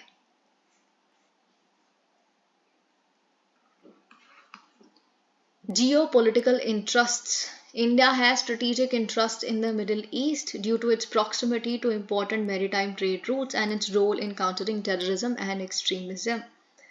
बिल्कुल देखिए हम आप समझते ही हैं कि मिडिल ईस्ट के आसपास बहुत सारे इंपॉर्टेंट मेरीटाइम ट्रेड रूट्स हैं, गल्फ रीजन, ये वो, है ना। तो हमारे लिए बहुत इंपॉर्टेंट है कि जो कंट्रीज उनकी प्रॉक्सिमिटी में है उनके साथ हम अपने रिश्ते अच्छे बनाएं, ताकि हमारे एक्सपोर्ट्स, हमारा ट्रेड, वो सब कुछ हैम्पर ना हो, कभी भी ना हो, है ना। और ये कंट्रीज का बहुत बड़ा रोल है टेररिज्म को काउंटर करने में, एक्सट्रीमिज्म को काउंटर करने में। ओके, और इनके साथ के बिना ये वर्ल्ड वाइड इराडिकेशन एक्सट्रीमिज्म की इम्पॉसिबल है। एनर्जी सिक्योरिटी, बिल्कुल देखिए हम इंडिया अपना 85% जो एनर्जी इंपोर्ट करती है, राइट? तो आप खुद सोचिए, वो मोस्टली मिडल ईस्ट से आता है. So we want oil and natural gas. आपको मैं एक और बात बताती हूँ, कतर है फॉर एग्जांपल. ओके, कतर अभी आप जानते हैं कि जो नेवी पर्सनल है हमारे फॉर्मर 8, उनको डेथ सेंटेंस दिया गया है कतर के एक लोकल कोर्ट द्वारा, है ना? तो आपको ये पता होना चाहिए कि कतर हमारे लिए कितना इंपॉर्टेंट है. 50% से ज़्यादा हमारा जो नेचुरल गैस इंपोर्ट है वो हम कतर से कर रहे हैं. आप खुद सोच के देखिए कतर हमारे लिए कितना इंपॉर्टेंट है, या मिडिल ईस्ट हमारे लिए कितना इंपॉर्टेंट है फॉर दैट मैटर. ओके, तो ये रीजन हमारी एनर्जी सिक्योरिटी के लिए, क्योंकि हम नेचुरल गैस को एक इंटरमीडिएट वो समझते हैं स्टेप, कि ठीक है ऑयल से कोल से अगर कंप्लीटली शिफ्ट करने से पहले रिन्यूएबल एनर्जी में एक इंटरमीडिएट स्टेप होना चाहिए, वो नेचुरल गैस है. ठीक है. डायस्पोरा, आप जानते हैं there are more than 8 million Indians और people of Indian origin working in the larger middle east region. 8 million. Okay, और आप जानते हैं $100 बिलियन से ज़्यादा हमारी रेमिटेंसेज आती हैं, आई हैं, और उसमें से $50 बिलियन कहाँ से आई है? मिडल ईस्ट से, जो वहाँ काम कर रहे हैं वहाँ से. ठीक है, तो हमारे लिए इनके साथ अच्छे रिश्ते होना बहुत इंपॉर्टेंट है, ताकि हमारे भारतीय नागरिकों की भी सुरक्षा का ध्यान रखें. डिफेंस, आप जानते हैं एक और चीज़, कतर के साथ अभी मैंने नेचुरल गैस वाला रिश्ता बताया, एक डिफेंस एग्रीमेंट भी हमारा एग्जिस्ट करता है कतर के साथ. वैसे ही हमारे इंटेलिजेंस शेयरिंग प्रोटोकॉल्स भी हैं यूएई, सऊदी अरेबिया, ओमान और इजराइल के साथ, है ना? सो हमारा बायलैटरल जो एंगेजमेंट है डिफेंस के टर्म्स में, वो भी बहुत इंपॉर्टेंट है इन कंट्रीज के साथ. फिर हम आते हैं अफ्रीकन यूनियन के ऊपर. African union a permanent member of the G20. This is very very important आपके प्रीलिम्स के पर्सपेक्टिव से. अफ्रीकन यूनियन, और इनफैक्ट अफ्रीकन यूनियन से भी ज़्यादा जो इसकी प्रीडेसेसर ऑर्गेनाइजेशन थी, ऑर्गेनाइजेशन ऑफ अफ्रीकन यूनिटी, उसके बारे में आपको सब कुछ पता होना चाहिए. ओके तो सबसे पहली बात तो अफ्रीकन यूनियन का हेडक्वार्टर्स कहाँ है? Okay, Aedes अबाबा, Ethiopia. ये तो आपको यहाँ पे बिल्कुल पता ही होना चाहिए. आप ये भी जानते हैं कि African Union second regional organisation बन गई है to become a permanent member of G20. Okay, अब हम आते हैं अफ्रीकन यूनियन के कैरेक्टरिस्टिक्स के ऊपर. ये एक कॉन्टिनेंटल बॉडी है. आप जानते हैं अफ्रीका एक कॉन्टिनेंट है. अफ्रीका के कॉन्टिनेंट के 55 जो कंट्रीज हैं, वो इसकी मेंबर स्टेट्स हैं. ओके, मतलब अफ्रीकन कॉन्टिनेंट की 55 कंट्रीज इसकी मेंबर स्टेट्स है. So it is a continental body. Okay, और आपको ये पता, तो आप प्लीज ये कॉन्टिनेंटल बॉडी 55 नंबर, इथियोपिया का एडिस अबाबा, ये आपको याद होना चाहिए. फिर हम आते हैं आगे. इसको लॉन्च कब किया गया? अफ्रीकन यूनियन को लॉन्च किया गया है 2002 में. ये आपको याद रखना है. कैसे? एक सक्सेसर के रूप में ऑर्गेनाइजेशन ऑफ अफ्रीकन यूनिटी के. अब देखिए यहाँ पे क्या लिखा है, 1963 से 1999, लेकिन आप यहाँ क्या देख रहे हैं? 2002. 1963 से 2002 तक होना चाहिए ना ऑर्गेनाइजेशन ऑफ अफ्रीकन यूनिटी. तो ये बीच में क्या हुआ फिर? तो बहुत ध्यान से सुनिए. आपको पहली बात तो ये पता होना चाहिए कि ऑर्गेनाइजेशन ऑफ अफ्रीकन यूनिटी जो है, ये एक इंटर गवर्नमेंटल ऑर्गेनाइजेशन थी, जिसको 1963 में एस्टैब्लिश किया गया था. ओके, इसका हेडक्वार्टर्स भी वही था, एडिस अबाबा, इथियोपिया. और यहाँ पे थी 32 सिग्नेटरी गवर्नमेंट्स. ओके, और ये आपको यहाँ पे 32 नंबर भी याद होना चाहिए. और इसका some of the key aims of this particular organization were to encourage political and economic integration Africa में. ओके, और इरेडिकेट करना कोलोनियलिज्म को और नियो कोलोनियलिज्म को पूरे अफ्रीकन कॉन्टिनेंट से. ये ऑर्गेनाइजेशन ऑफ अफ्रीकन यूनिटी का एम था. ठीक है, लेकिन फिर क्या हुआ ना, ये बड़े सारे रेजोल्यूशन जैसे वगैरह लेके आते थे, लेकिन कोई आर्म्ड फोर्स नहीं होती थी यूनाइटेड नेशंस की तरह, है ना? तो कुछ भी ऐसा नहीं था कि वो अपने डिसीजंस को एनफोर्स कर सकें, क्योंकि यहाँ पे कूज ही होते रहते हैं अफ्रीका में. तो किसी कू के खिलाफ फॉर एग्जाम्पल कोई इन्होंने डिसीजन लिया कि हम ऐसे कर देंगे, हटा देंगे, डेमोक्रेटिक इलेक्टेड गवर्नमेंट को लेके आएंगे, तो उसको एनफोर्स करने के लिए कोई आर्म्ड फोर्स ही नहीं है आपके पास. Okay, also you were not willing to involve in the internal affairs of member nations. तो कहीं क्रिटिक्स को लगा कि देखिए ऑर्गेनाइजेशन ऑफ अफ्रीकन यूनिटी तो सिर्फ और सिर्फ एक रिटोरिक है, एक्शन तो हो ही नहीं सकता यहाँ पे, है ना। आप किसी के इंटरनल अफेयर्स में नहीं घुसना चाहते, आपके पास आर्म्ड फोर्सेस नहीं, आप कुछ नहीं कर पा रहे, you're actually non binding in nature, अगर हम इसको ऐसा कह सकते हैं। तो इस चीज को रेकग्नाइज करते हुए अफ्रीकन यूनिटी वाली जो ऑर्गेनाइजेशन है, इसने सितंबर 1999 में एक डेक्लेरेशन को इशू किया, और इस डेक्लेरेशन में लिखा था कि हमें अब एक नई बॉडी की जरूरत है। अब हम इस फॉर्म में नहीं काम कर सकते, इससे काम नहीं चल रहा, बहुत क्रिटिसिज्म मिल रहा है हमें। फिर उसके बाद होता है 2002, 9 जुलाई 2002 के दिन बेसिकली क्रिएट किया जाता है अफ्रीकन यूनियन को। और अब हमें अभी तक क्या देखने के लिए मिलती है, अफ्रीकन यूनियन। तो आपको ये बेसिकली 1963 में क्या हुआ, फिर 1999 में क्या हुआ, फिर 2002 में क्या हुआ, ये यहाँ पे समझ आ गया। इसका एम क्या है कि अफ्रीका की ग्रोथ को प्रमोट किया जाए, इकोनॉमिक डेवलपमेंट को प्रमोट किया जाए by championing citizen inclusion. Please remember aims, UPSC is very very interested in asking you the aims of particular organizations and all या bodies। तो इकोनॉमिक डेवलपमेंट इनको प्रमोट करनी है by championing citizen inclusion and increased cooperation and integration of African states. Okay, let me just check कि कितना यहाँ पे है। अब देखिए अफ्रीकन यूनियन एक परमानेंट मेंबर बन गया है G20 का।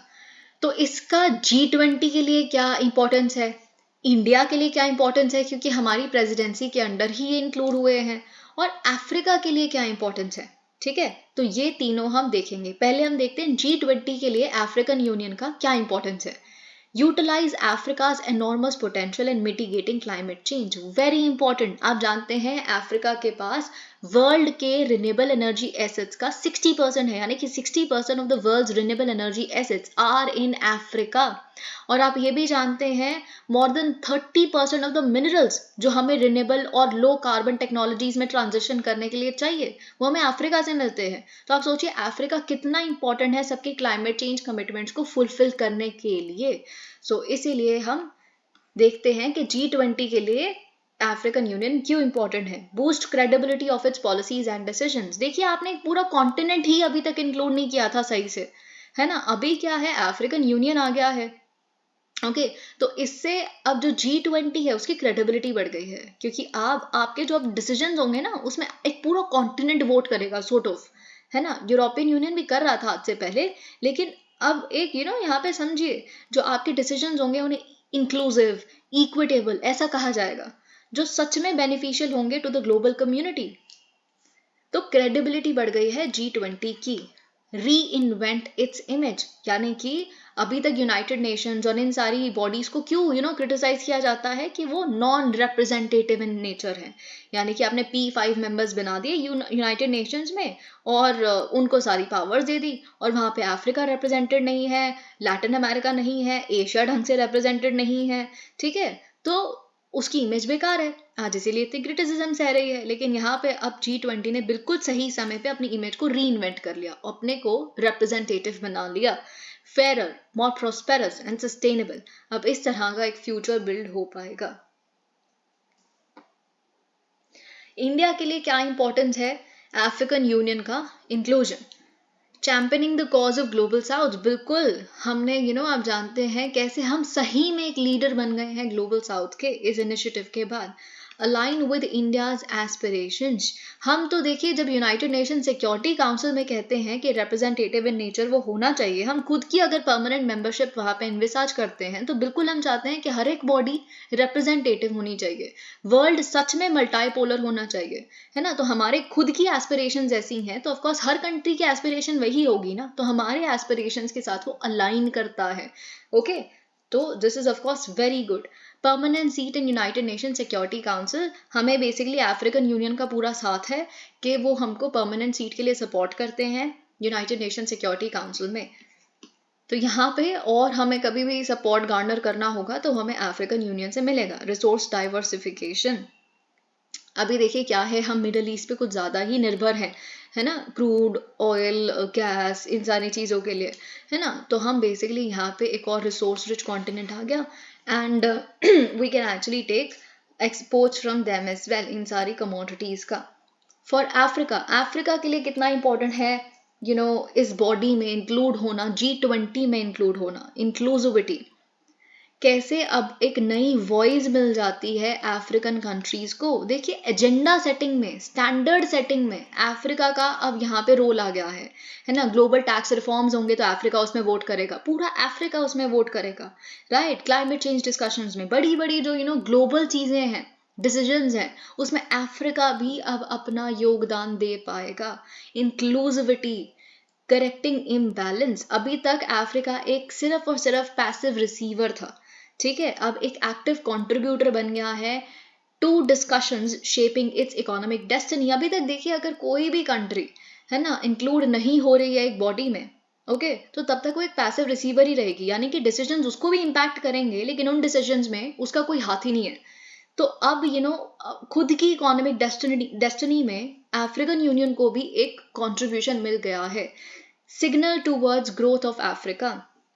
आप जानते हैं यहाँ पे अब एक अफ्रीकन यूनियन को या पूरे अफ्रीका को एक बड़ी कंट्री का दर्जा मिल गया, यानी कि एक बड़े कॉन्टिनेंट का, इंपॉर्टेंट रीजन का दर्जा मिल गया है। नहीं तो पूरे अफ्रीका को हम सिर्फ और सिर्फ वॉर का victim, extremism, hunger, disaster, poverty, कूज ऐसे ही देखते हैं, लेकिन अब वो अफ्रीकन यूनियन G20 में इंक्लूड हो गया है। ओके, सो यहाँ पे इनका stature is going up. India के क्या एफर्ट हैं इन promoting integration with the African continent, ये चारों पॉइंट्स आपको याद होने चाहिए। इंडिया ने ये इनिशिएटिव्स लिए हैं अफ्रीकन कॉन्टिनेंट के साथ इंटीग्रेशन और अफ्रीका की ग्रोथ के लिए। The pan African e network project, मैनेप, pan African e network project, ये आपको याद होना चाहिए। ये एक ICT प्रोजेक्ट है, information and communication technology project है, जिसका बेसिकली एम क्या है कि जो अफ्रीकन यूनियन के मेंबर स्टेट्स हैं उनको कनेक्ट करना है through a satellite and fibre optic network to India and to each other as well. यानी कि पूरे अफ्रीकन यूनियन में भी इंटीग्रेशन होगा ICT का, और इंडिया के साथ भी मेंबर स्टेट्स का कनेक्शन होगा किसके साथ, ICT के साथ, सैटेलाइट फाइबर ऑप्टिक नेटवर्क के साथ, ठीक है। पनेप, pan African e network project. India Africa forum summit, ये तो आप जानते ही हैं, ये इंडिया अफ्रीका फोरम समिट जो होती है इसको हमारे लीडर्स जो हैं वो अटेंड भी करते हैं, यानी कि प्राइम मिनिस्टर।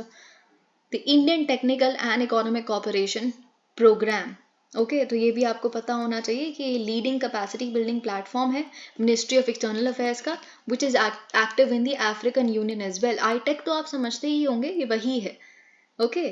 तो अगर मैं आपको बताऊं कि आईटेक प्रोग्राम एक्चुअली क्या है, आईटेक प्रोग्राम को लॉन्च किया गया था 1964 में, okay. Indian technical and economic cooperation programme किसके द्वारा लॉन्च किया गया था, मिनिस्ट्री ऑफ एक्सटर्नल अफेयर्स द्वारा।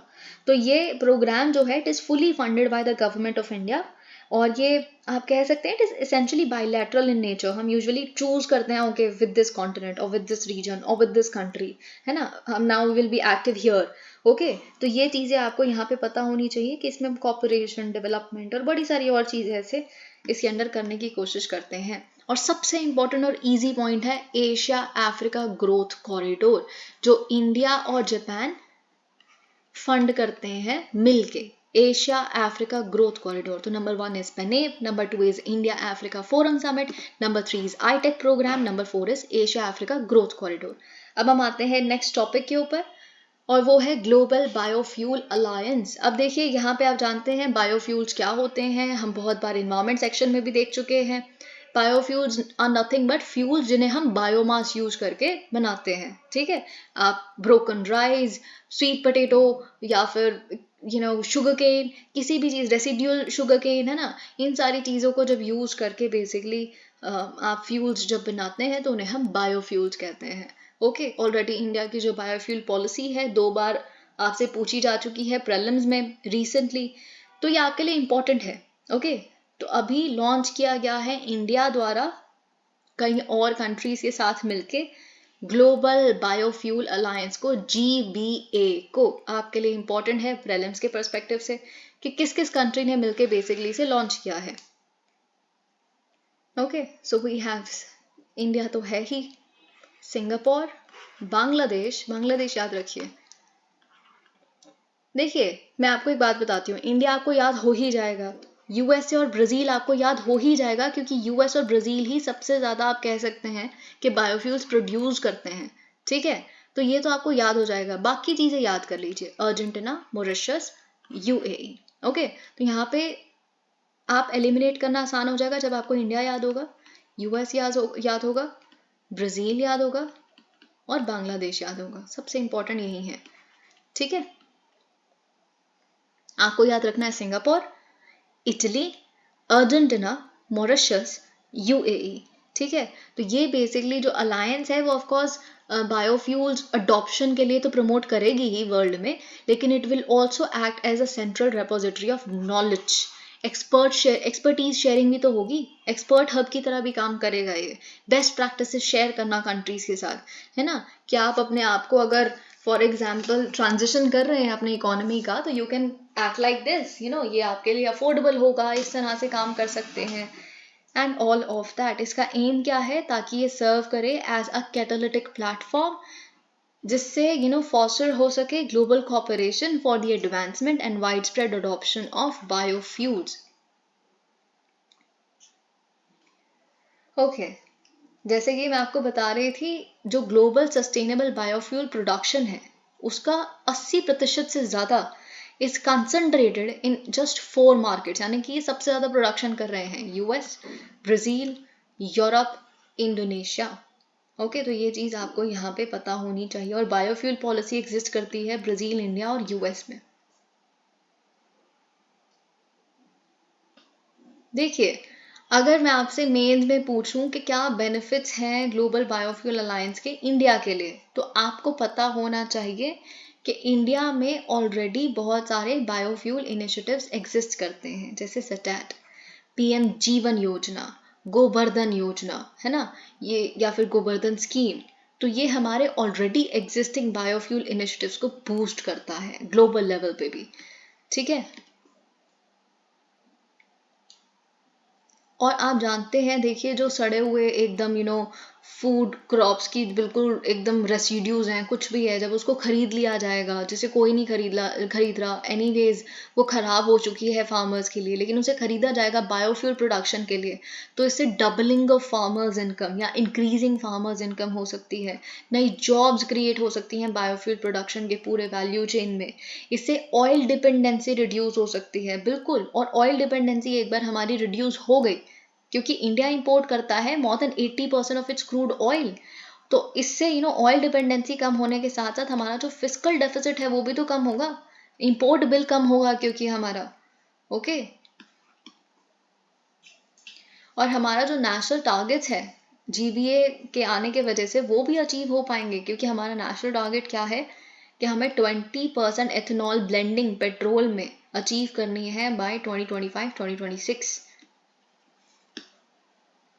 और कैसे एडिशनल अपॉर्चुनिटीज मिल रही हैं अब इंडियन इंडस्ट्रीज के लिए भी, है ना, so that meeting global biofuel demand and exporting technology and equipment. So ये इंडस्ट्रीज इन चीज़ों में बन सकती हैं। अब देखिए, ये आप वैसे खुद पढ़ सकते हैं, पर फिर भी मैं आपको बता देती हूँ कि प्रेजेंट जीबीए मेंबर्स कौन है। तो 7 G20 कंट्रीज हैं। आपके प्रीलिम्स के पर्सपेक्टिव से ये इंपॉर्टेंट है कि ना ही केवल G20 मेंबर कंट्रीज ही जीबीए के मेंबर्स हैं, बल्कि नॉन G20 कंट्रीज भी हैं, इंटरनेशनल ऑर्गेनाइजेशंस भी हैं। ठीक है, ये आपको एक बेसिक चीज़ याद होनी चाहिए। 7 G20 कंट्रीज कौन कौन सी हैं? Argentina, Brazil, Canada, India, Italy, south Africa, USA. फिर 4 G20 इनवाइटी कंट्रीज जो मैंने आपको बताया था, बांग्लादेश इनवाइटी कंट्री थी, Singapore, Mauritius, UAE. 8 non G20 countries हैं, Iceland, Kenya, Guyana, Paraguay, Seychelles, Sri Lanka, Uganda, Finland. फिर 12 इंटरनेशनल ऑर्गेनाइजेशन जैसे world bank, Asian development bank, world economic forum, international energy agency and all of that. Significance क्या है GBA का, challenges क्या हैं GBA के, significance क्या है? देखिए, बायोफ्यूल्स का क्या रोल है in reducing green house gas emissions. अब इसको एक ग्लोबल वॉइस मिल गई इस बात को, ठीक है। तो बायोफ्यूल्स का जो एम्फोसिस है, बायोफ्यूल्स की जो इंपॉर्टेंस है वो बढ़ गई अचानक से, ठीक है, ग्लोबल बायोफ्यूल्स अलायंस आते ही। क्योंकि अभी तक तो सिर्फ 3 कंट्रीज में ही बायोफ्यूल्स पॉलिसी है ना, यूएसए, ब्राजील, इंडिया। अभी क्या है, it will be taken to another level all together. So awareness, decarbonise transport sector responsible है 25% of greenhouse gas emissions के लिए। तो अगर आप उसमें बायोफ्यूल्स यूज करेंगे, जो कि अब बहुत जगह पे होने भी वाला है, क्योंकि हम तो देखिए एथेनॉल ब्लेंडिंग कर ही रहे हैं ना अपने उसमें, तो it's like we are decarbonising our transport sector. So definitely आप ये 25% जो ग्रीन हाउस गैस एमिशन है उनको एड्रेस कर सकते हैं। Contribute to climate efforts, of course जो इंटरनेशनल एनर्जी एजेंसी है वो एस्टिमेट करती है कि जो ग्लोबल सस्टेनेबल बायोफ्यूल प्रोडक्शन है it would need to triple by 2030, ताकि जो if we want to put the world's energy system to track towards net zero emissions by 2050, so it's important, okay, हमारे overall climate efforts के लिए भी। इससे robust standard setting हो पाएगी GBA की वजह से, जो इंटरनेशनली रिकॉग्नाइज स्टैंडर्ड्स हैं कि कैसे प्रोड्यूस किया जाए बायोफ्यूल्स को, कैसे अडॉप्ट किया जाए, कैसे ट्रेड किया जा सकता है। So very important, develop a market for biofuels, of course इससे डिमांड सप्लाई मैपिंग हो पाएगी, कितना डिमांड है कितना सप्लाई है ना बायोफ्यूल्स का, तो ये चीज़ यहाँ पे इंश्योर हो पाएगी। चैलेंजेस क्या है जीबीए के लिए, क्लियर डेफिनेशन ही नहीं है कि सस्टेनेबल बायोफ्यूल्स है क्या, ओके। सो ये चीज़ यहाँ, और कंट्रीज को ऐसा लगता है कि बायोफ्यूल्स जो हैं, देखिए सस्टेनेबल फ्यूल्स क्या है इसकी हमारे पास डेफिनेशन नहीं है, और बहुत सारी कंट्रीज को ऐसा लगता है कि बायोफ्यूल्स जो है वो सस्टेनेबल नहीं है, क्योंकि देखिए फूड सिक्योरिटी भी तो हैम्पर होगी ना इससे, है ना। तो ये चीज़ यहाँ पे कई लोग समझते हैं कि ऐसे रेसिडुअल फूड क्रॉप्स नहीं, बल्कि लोग अपनी फूड क्रॉप्स बेचने लगेंगे और उससे फूड सिक्योरिटी हैम्पर हो जाएगी, बहुत बड़ा, और भी बड़ी सारी चीज़ें, रेट्स इन्फ्लेशन हो जाएगा and all of that. So have a clear definition, what is a sustainable fuel, technology transfer, बिल्कुल देखिए बायोफ्यूल प्रोडक्शन के लिए और भी इम्प्रूवमेंट के लिए इस सेक्टर में टेक्नोलॉजिकल नोहा होना बहुत ज़रूरी है। लेकिन जो डेवलप्ड कंट्रीज़ हैं वो जीती है टेक्नोलॉजिकल सीक्रेसी में, वो किसी के साथ शेयर नहीं करना चाहती, डेवलपिंग कंट्रीज़ के लिए तो बिल्कुल भी नहीं करना चाहती वो। तो ये एक बहुत ही बुरी चीज़ है, जियो पोलिटिकल कंटेस्टेशन। अब of course जो oil producing nations हैं they might not favor it, although you see a lot of oil producing nations being a part of this initiative, but still there are apprehensions. Slow growth, देखिए आपने अभी तक क्या biofuel का adoption इस गति से तो नहीं देखा, बिल्कुल जैसे सोलर और विंड को हम देखते हैं। So definitely we our pace is not quite impressive as far as biofuels are concerned. Production related challenges, limited availability of quality feedstock, है ना, lack of cost effective technologies, तो ये बहुत सारे ऑपरेशनल चैलेंजेस आप कह सकते हैं, प्रोडक्शन लिंक्ड चैलेंजेस आप इन्हें कह सकते हैं। Very important, India as a global unifier बहुत ज़्यादा इंपॉर्टेंट है, जिसके बारे में मैं शुरुआत में आपको बता रही थी जी आसमान की पर्सपेक्टिव से।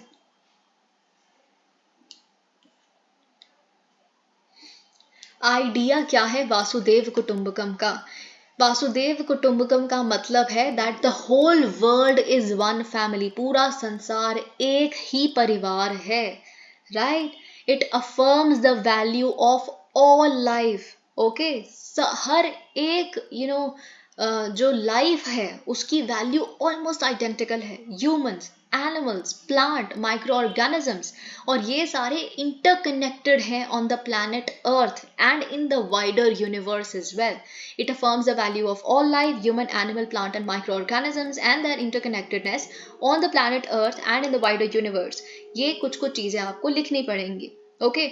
अगर हम उपनिषद की फिलॉसफी देखें, है ना, जिसको वासुदेव कुटुंबकम रिप्रेजेंट करता है, उपनिषद की फिलॉसफी क्या है, divinity of every living being, हर एक लिविंग बीइंग एक डिवाइन उनमें है, हर किसी में भगवान है, अगर मैं ऐसे बोल सकती हूँ तो every human being is divine. तो इसीलिए क्या लड़ाई, there should be no cause of conflict, right. तो ये चीज इसको रिप्रेजेंट करता है Vasudev Kutumbakam. Progressive thought, progress as one universe. देखिए ऑफ कोर्स सब प्रोग्रेस करना चाहते हैं, लेकिन किसी दूसरे की कॉस्ट पे क्यों? हमें ये क्यों नहीं समझ आता कि अगर वो प्रोग्रेस कर रहे हैं तो हम भी प्रोग्रेस करेंगे, क्योंकि we are one family, you know, we are a universal family, है ना? So we must progress together. There is no zero sum game here. Progress must transcend borders, languages, ideologies. मैं आपको एक बात बताऊं, जिसे हम अंग्रेजी में और बड़े सारे पॉलिटिकल थ्योरीज में या ऐसी लैंग्वेज में कॉस्मोपॉलिटनिज्म कहते हैं ना, उसे हिम वासुदेव कुटुंबकम कह रहे हैं एक और अच्छी लैंग्वेज में, ठीक है, एक और अच्छे मीनिंग और डीप मीनिंग के साथ। So we must understand this. क्या ओरिजिन्स हैं फ्रेज वासुदेव कुटुंबकम के? वेरी इंपॉर्टेंट आपके प्रीलिम्स के पर्सपेक्टिव से। वासुदेव कुटुंबकम एक्चुअली 3 संस्कृत वर्ड से बना है, शब्द, ठीक है। पहला है वसुधा, वसुधा आप जानते हैं अर्थ या वर्ल्ड, राइट। फिर है ईवा, वासुदेव है ना, तो ये ईवा, ओके, इट्स लाइक, है ना। फिर उसके बाद कुटुंबकम, लार्ज और एक्सटेंडेड फैमिली, तो इसका मतलब द होल वर्ल्ड, है ना, the whole world is like an extended family. ये होता है वासुदेव कुटुंबकम का मतलब। ये वर्ड्स का मेंशन हमें कहाँ मिलता है? महाउपनिषद में, प्लीज याद रखिएगा, वेरी इंपॉर्टेंट। महाउपनिषद में हमें इसका मेंशन मिलता है, और फर्दर हम इसको रेफर होते हुए देखते हैं हितोपनिषद में भी, हितोपनिषद कह रही हूँ, हितोपदेशा में भी, ठीक है। हित उपदेश, है ना, जिसे आप जैसे भी बोलते हैं। It was written by Narayan Pandit. Okay, but you remember Maha Upanishad, क्योंकि हमारे प्राइम मिनिस्टर ने इसको एक स्पीच में रेफर किया था। Idea of Vasudev Kutumbakam is reflected in the Vedic saying यत्र विश्वम भवति एकनीदम, the world is a nest. You know, these are the things जो ऑप्शनल है आपके लिए, आप याद करें नहीं करें, पर आपको ये तो महाउपनिषद वाली चीज याद करनी ही पड़ेगी, कुछ एक बेसिक डेफिनेशन मीन्स के परस्पेक्टिव से याद करनी ही पड़ेगी। ओके, सिग्निफिकेंस क्या है वासुदेव कुटुंबकम आइडियोलॉजी का ग्लोबल यूनिफिकेशन के लिए? ये इनकरेज करता है ह्यूमन सेंट्रिक प्रोग्रेस को, है ना, क्योंकि हम सबका एक फ्यूचर है, यहाँ पे कंट्रीज नहीं आ सकती। हम क्यों, हम यू नो सेल्फिशनेस क्यों लेके आए कि नहीं जी हम पहले अपनी कंट्री के लोगों को ही देखेंगे, किसी जाए भाड़ में सारे के सारे। If you understand that everybody has only one future, shared future, we are a family, then you will work for everybody. Okay, so you will encourage human centric progress, not a country specific nation centric progress. If you understand that, overcome the us versus them mentality. बिल्कुल, आप अलग हैं हम अलग हैं, ये तो चला ही गया ना जब हमने बोल दिया कि हम सब एक ही हैं। Okay, inclusion bye accepting diversity and not imposing uniformity. बिल्कुल, बहुत ही, तो I think this is the most important thing. क्यों सबको एक जैसा बनाना है? क्यों आप भी हमारी तरह ही चलिए? बिल्कुल नहीं, we should not be imposing uniformity. हमें डाइवर्सिटी को एक्सेप्ट करना है, सबको इंक्लूड करना है। Cooperation for resolving problems associated with global commons, ideological harmonisation on values like equality, non violence etcetera. How India is acting as a global unifier through this ideology? India देखिए बड़े सारे solutions जो हैं की global issues के लिए, वो कहाँ से निकाल रहा है? वासुदेव कुटुंबकम की आइडियोलॉजी से। कैसे, वो हम देख लेते हैं। इन्वायरमेंट कॉन्जर्वेशन, देखिए मैंने आपको बताया ना 3 संस्कृत वर्ड, जिसमें से वसुधा हमारा प्लैनेट अर्थ है, राइट। तो वासुदेव कुटुंबकम के रूट्स पे लाया करता है वसुधा का कॉन्सेप्ट, हमारा प्लैनेट अर्थ। तो सबसे पहली चीज हम लेके आते हैं जिसके लिए सोल्यूशन वासुदेव कुटुंबकम से आता है, वो है इन्वायरमेंटल कॉन्जर्वेशन। तभी तो G20 का भी हमारा जो थीम था वो यही था, है ना। तो इन्वायरमेंटल कॉन्जर्वेशन, जैसे हमारे prime minister lifestyle for environment को इतना ज़्यादा एम्फसाइज कर रहे हैं। डिजिटल पब्लिक इंफ्रास्ट्रक्चर, इंडिया ने एस्टैब्लिश किया है it's foundational DPI consisting of identity, payment and data exchange layers. और हम दूसरों को भी इनवाइट करते हैं कि आप हमारे एक्सपीरियंस से बिल्कुल सीख सकते हैं अगर आप इंक्लूसिव ग्रोथ चाहते हैं तो, है ना। यहाँ पे देखिए राशन वगैरह, स्कीम्स वगैरह सारे आधार लिंक्ड हैं। हम कैसे DBT यानी कि डायरेक्ट बेनिफिट ट्रांसफर को कर पा रहे हैं।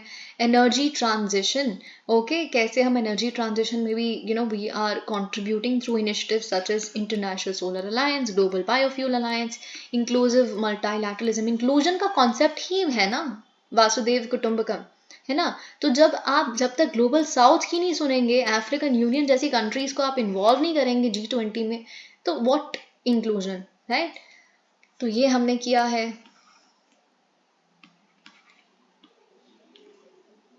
कैपेसिटी बिल्डिंग, जैसे कि मैंने आपको बताया, जो हम 1964 में आईटेक प्रोग्राम लेके आए थे, fully funded by the government of India, है ना. So we have over 2 lakh professionals from 161 countries who have benefited from our 1964 का आईटेक प्रोग्राम.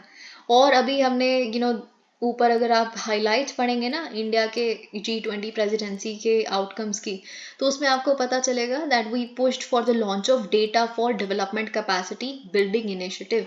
कैसे? Data driven development, data for development, यानी कि डेटा ड्रिवन डेवलपमेंट होना चाहिए. यानी कि पता तो प्रॉब्लम है क्या, नीड क्या है, तो सिर्फ वही प्रोवाइड करो ना आप. जो नीड है, जो डेटा बता रहा है कि ये चाहिए, तो वो दो ना.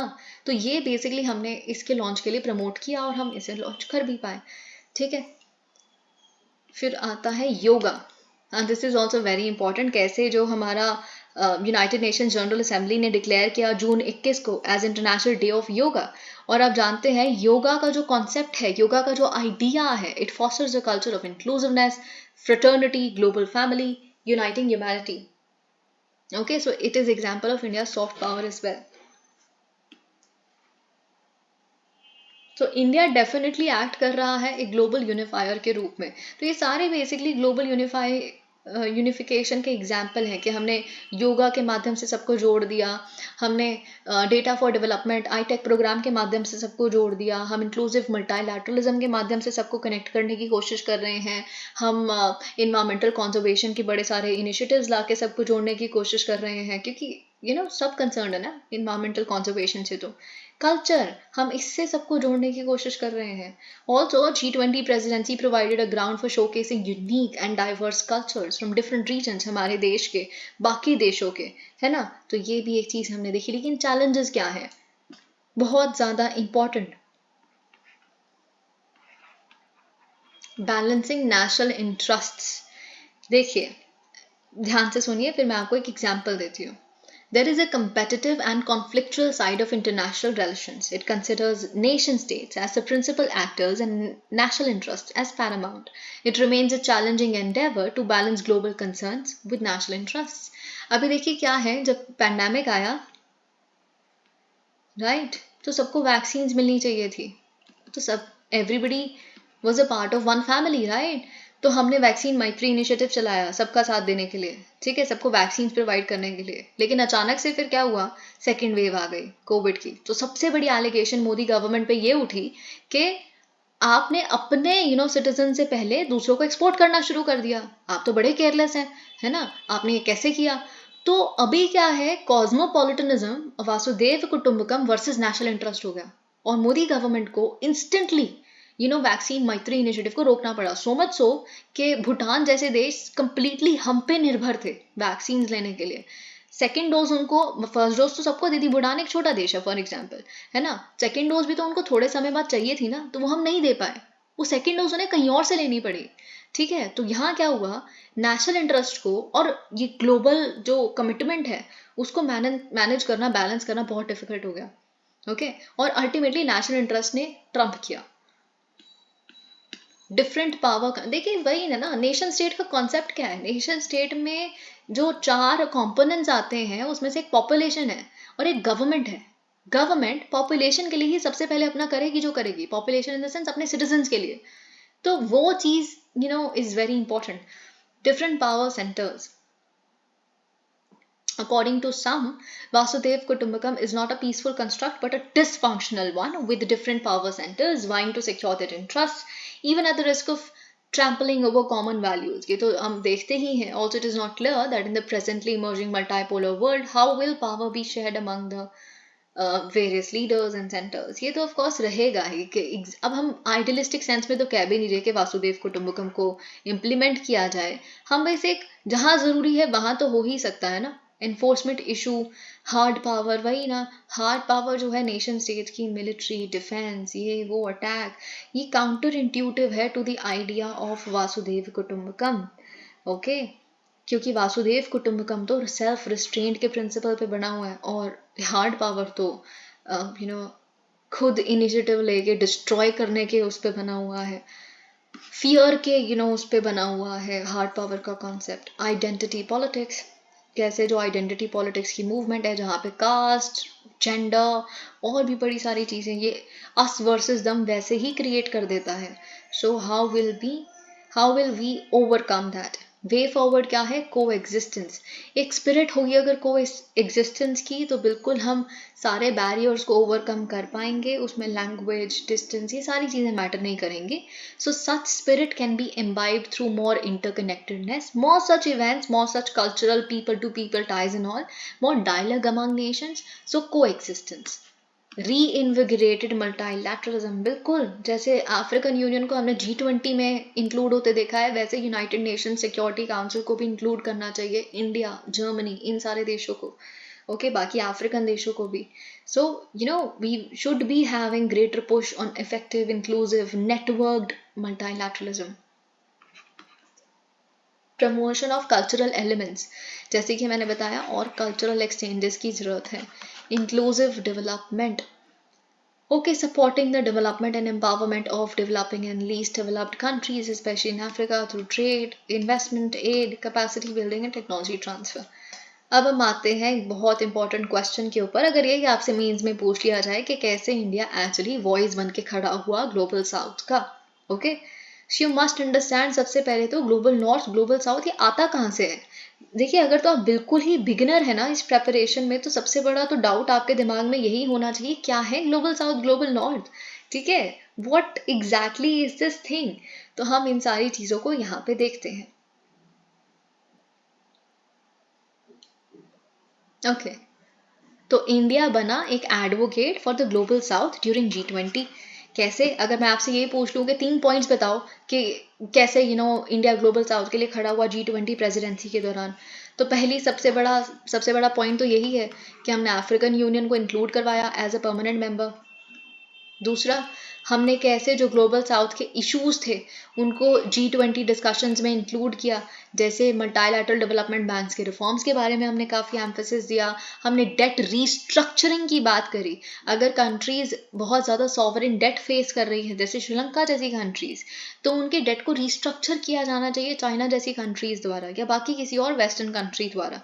रीस्ट्रक्चरिंग का मतलब यूजुअली, अगर मैं आपको लेमन टर्म्स में बताऊं, रीस्ट्रक्चर मतलब दोबारा से उसको एक नया स्ट्रक्चर देना. उसका मतलब क्या होता है?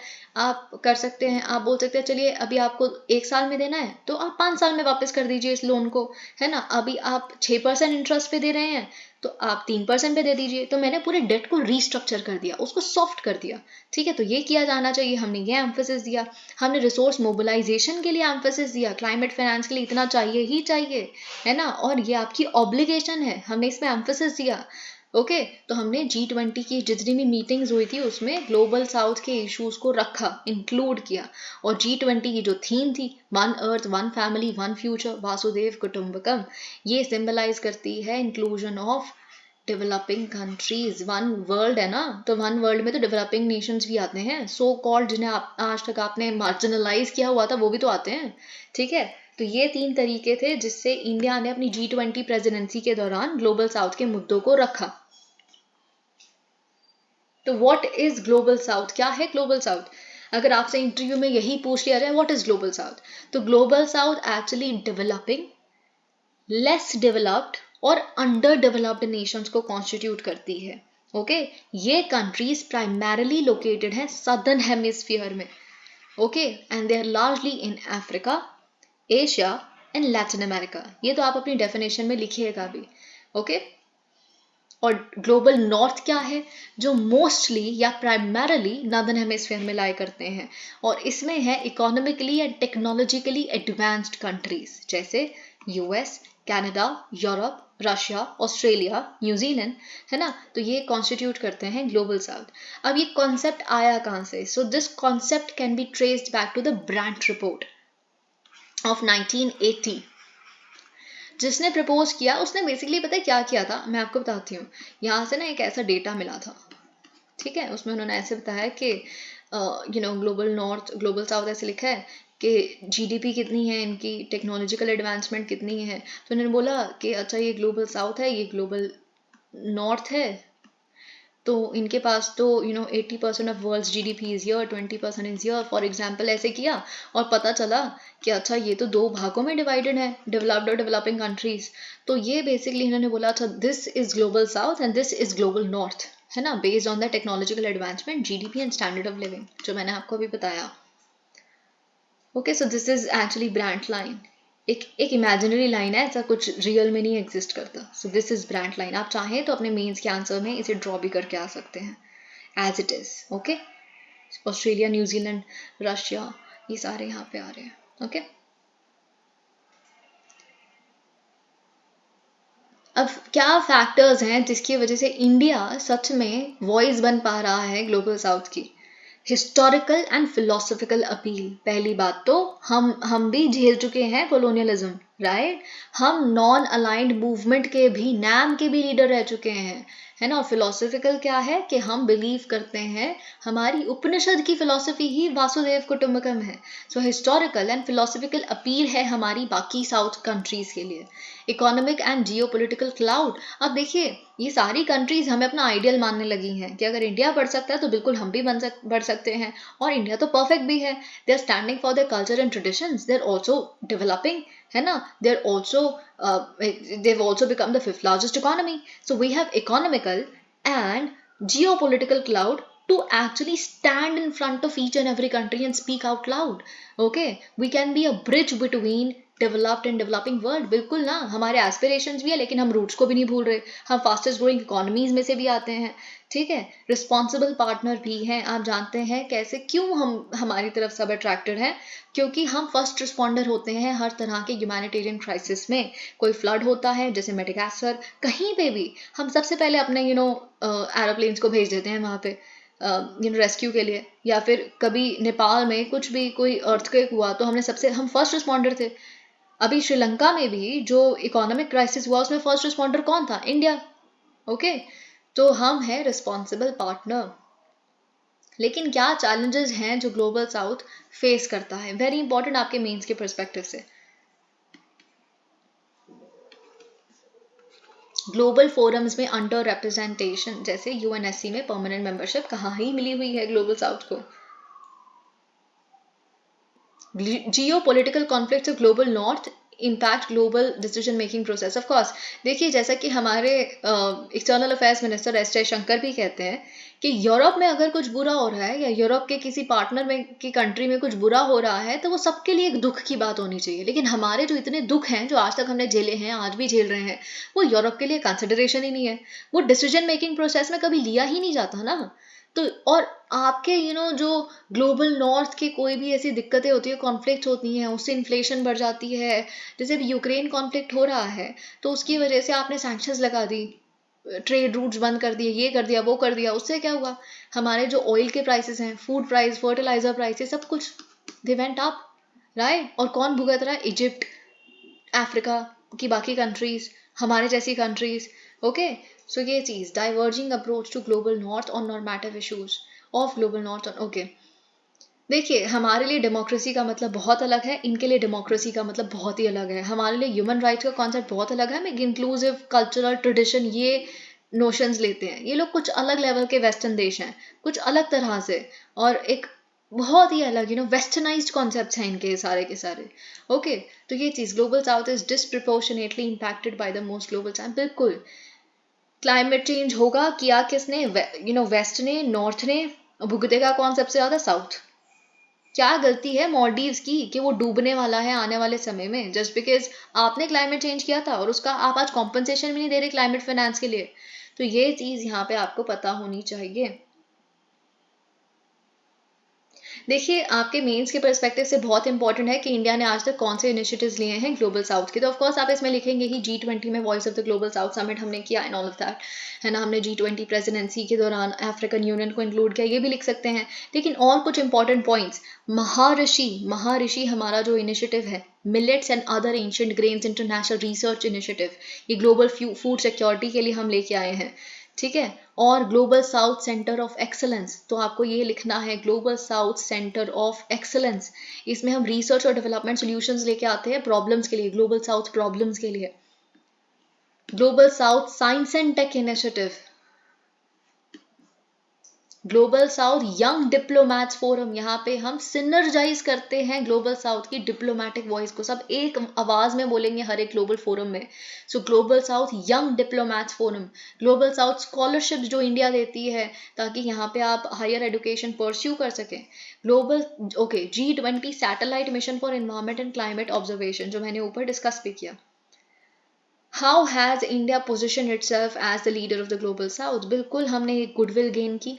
कैसे? मल्टी डायरेक्शनल डिप्लोमेटिक एंगेजमेंट्स करके, इकोनॉमिक और टेक्नोलॉजिकल ग्रोथ ट्रैजेक्टरी की वजह से भी हमको ये दर्जा दिया गया है. इंडिया की वैक्सीन मैत्री इनिशिएटिव मैंने आपको बताया, उस वजह से ऑफकोर्स बहुत सारी कंट्रीज हमसे इंप्रेस हो गई. Democratising climate governance in the global arena. जी बिल्कुल इम्पोर्टेंट है ये, कैसे हम ग्लोबल साउथ के लिए हमेशा खड़े रहे हैं ग्रीन डिप्लोमेसी के समय भी, है ना, या क्लाइमेट चेंज डिप्लोमेसी के समय भी हमने बिल्कुल बोला है, हमेशा सपोर्ट किया है कॉमन बट डिफरेंशिएटेड रिस्पॉन्सिबिलिटीज. हम कहते हैं देखिए ठीक है क्लाइमेट चेंज हो रहा है, रिस्पॉन्सिबिलिटीज तो सबकी हैं, यानी कि कॉमन है बट डिफरेंट है. यानी कि आपकी रिस्पॉन्सिबिलिटी 100 गुना ज्यादा है हमारी रिस्पॉन्सिबिलिटी से या बाकी कंट्रीज की रिस्पॉन्सिबिलिटी से ग्लोबल साउथ की, क्योंकि आपने किया है क्लाइमेट चेंज, आपने किया है ग्लोबल वार्मिंग. तो ये हम हमेशा स्टैंड किए हैं अपनी डिप्लोमेसी के दौरान. Pushing reform and multilateral institutions to make them more inclusive, जैसे यूएनएससी की permanent membership, providing alternative approach on normative issues. बिल्कुल हमारा भी डेमोक्रेसी का जो कॉन्सेप्ट है वो अलग है, ह्यूमन राइट्स का कॉन्सेप्ट बिल्कुल अलग है, ट्रेडिशनल कल्चरल हमारे एरिया को डिपिक्ट करता हुआ कॉन्सेप्ट है, we stand for that. Okay, capacity building हमने जो की है ग्लोबल साउथ की, जैसे India UN capacity building initiative, जिससे हम अपने डेवलपमेंट एक्सपीरियंसेस को शेयर करते हैं. Creating platforms for collaborative dialogue, जैसे वॉइस ऑफ ग्लोबल साउथ.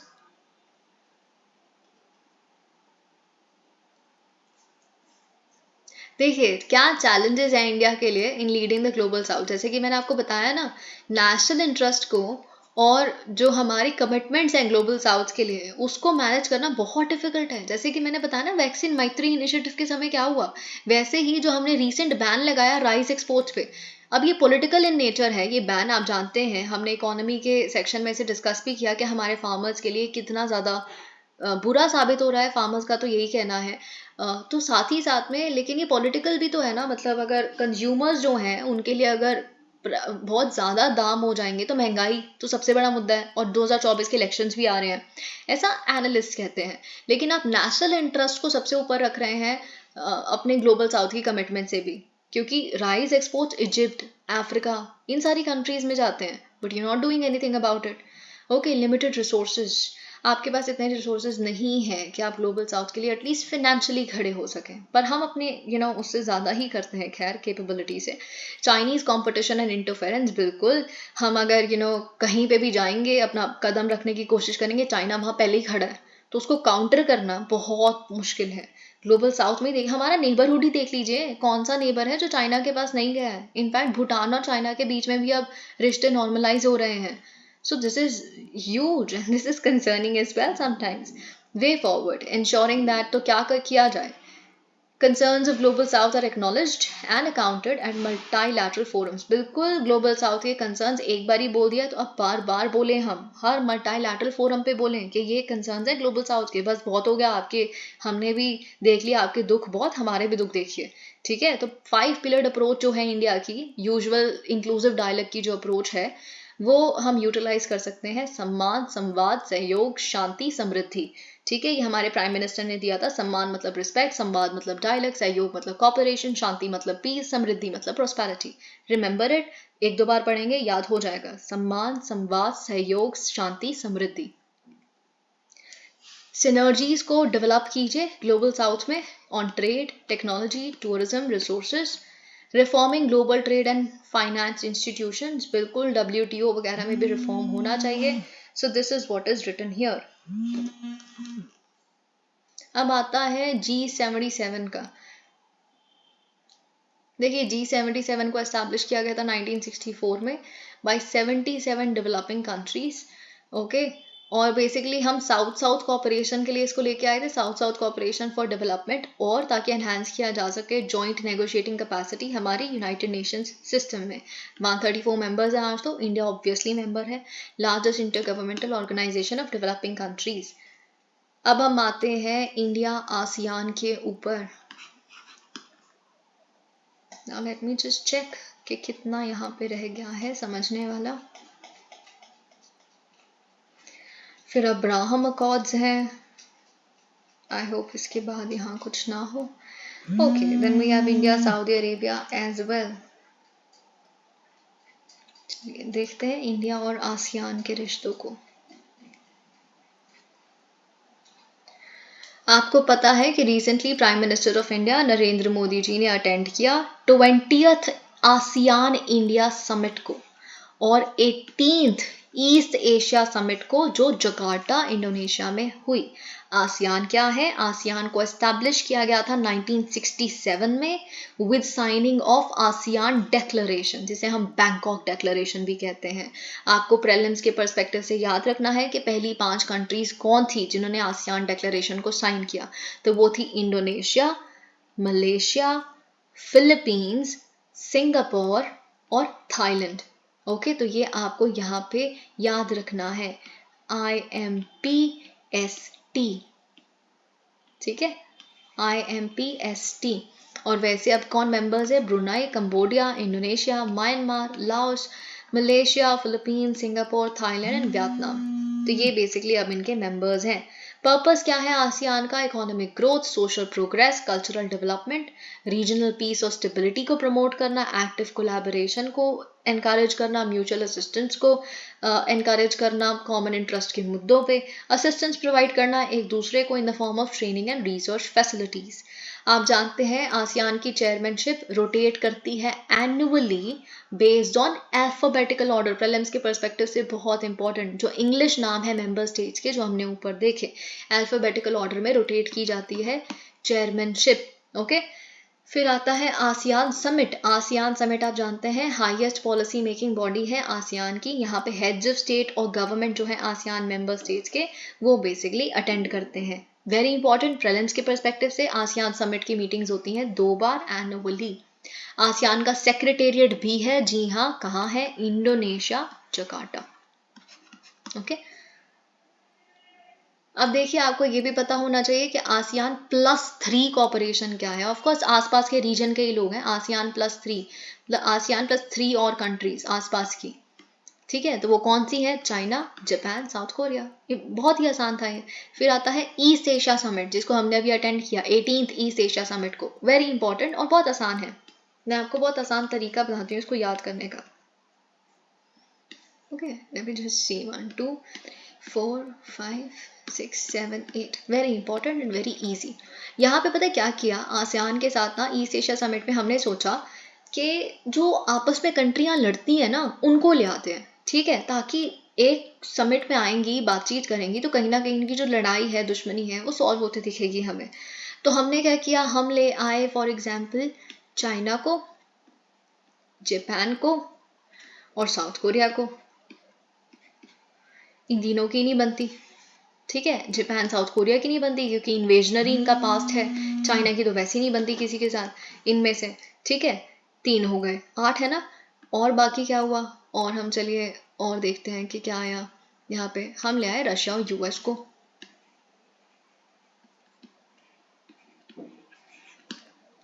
ठीक है, क्योंकि रशिया और यूएस की आपस में बिल्कुल भी नहीं बनती, ठीक है। फिर उसके बाद हम क्या लेके आए? हम लेके आए Australia,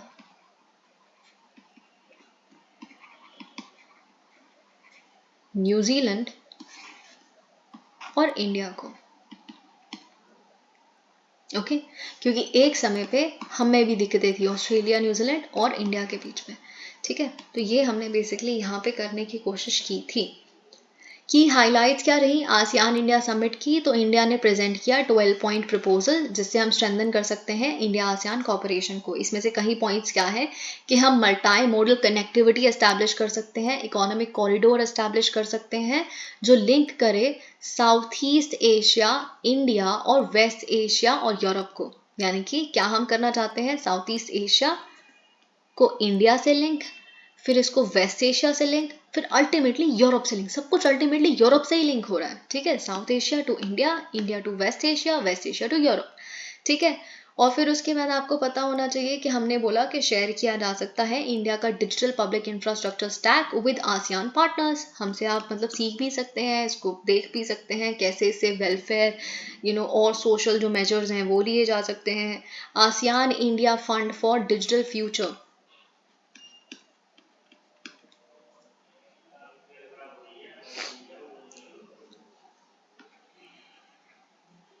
ASEAN India fund for digital future.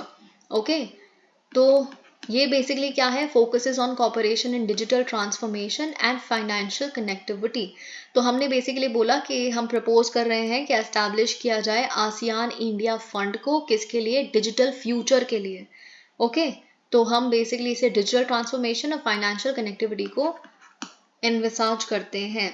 हमने इनवाइट किया आसियान कंट्रीज को कि आप भी ज्वाइन कीजिए global centre for traditional medicine जो इंडिया में होने वाला है, और collision for disaster resilient infrastructure which is CDRI। फिर हमने आईटेगा को भी प्रपोज किया। आईटेगा इज नथिंग बट, जिससे हम बेसिकली आईटेगा के हमने रिव्यू को प्रपोज किया कि ASEAN India trade in goods agreement जो है इसको हम रिव्यू करें, इसको और यूजर फ्रेंडली बनाएं, सिंपल बनाएं, ट्रेड फैसिलिटेटिव बनाएं ताकि इंक्लूसिव ग्रोथ हो सके। ASEAN India trade in goods agreement actually क्या है, इसे साइन किया गया था 2009 में and it entered into force in 2010। Okay, 2009 में साइन किया गया, एंटर्ड इनटू फोर्स इन 2010, और इसको कभी कभी हम ASEAN India free trade agreement भी कह देते हैं। ओके, तो ये आपको यहाँ पे पता होना चाहिए। Under the agreement, India and ASEAN decided to open their markets by progressively reducing and eliminating duties. तो हमने basically क्या बोला कि हम धीरे धीरे करके reduce करेंगे, eliminate कर देंगे, और 76% जो goods हैं हमारे बीच में जो हम export import करते हैं उनके ऊपर।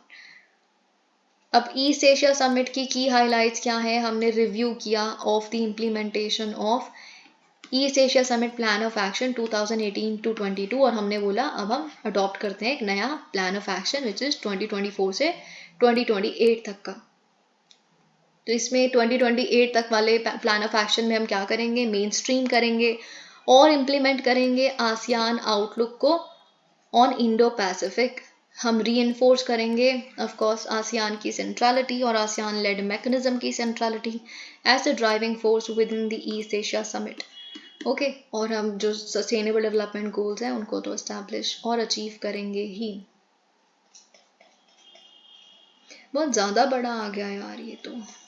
Okay, late me just see.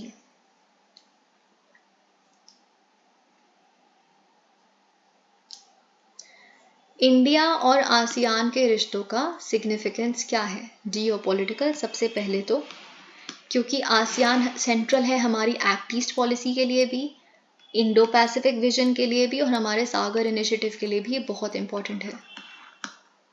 Regional integration and multilateral cooperation, आप जानते हैं आसियान का सपोर्ट हमारे लिए बहुत इंपॉर्टेंट है मल्टीलैटरल फोरम पे भी।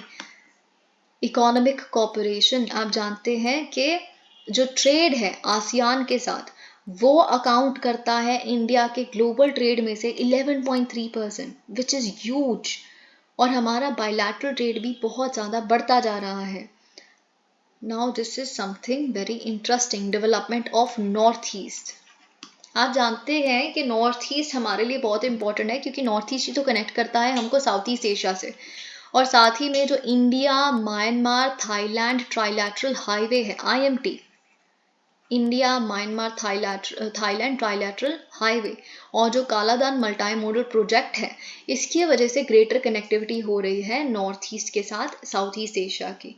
सो ये बहुत सिग्निफिकेंट रीजन है सिक्योरिटी के लिए, टेररिज्म को काउंटर करने के लिए, एक्सट्रीमिज्म को काउंटर करने के लिए, ट्रांसनेशनल क्राइम्स को काउंटर करने के लिए बहुत इंपॉर्टेंट है कि हम इम्प्लीमेंट करें ASEAN plan of action in combating transnational crime 2016 to 2025। China factor, अभी चाइना ने अपना नया मैप रिलीज किया है जिसमें ऑफ कोर्स उसने पूरा साउथ ईस्ट जो साउथ चाइना सी है वो अपना दिखा दिया है ना, हमारा जो अरुणाचल प्रदेश का एरिया है और उसको नाम दे दिया हमारा लद्दाख वाला रीजन, बड़ी सारी चीज़ें आप जानते हैं अपने मैप में दिखा दी, तो हमको भी दिक्कतें हैं उनसे, राइट। और ऑफ कोर्स अक्साइचिन वाला जैसे चाइना के मैप में उन्होंने अपना खुद का दिखाया है, तो हमको दिक्कतें तो हैं ही, राइट। और साथ ही में पूरे साउथ ईस्ट एशिया को भी दिक्कत है, तो हमारे शेयर्ड कंसर्न्स हैं विद रिस्पेक्ट टू चाइना।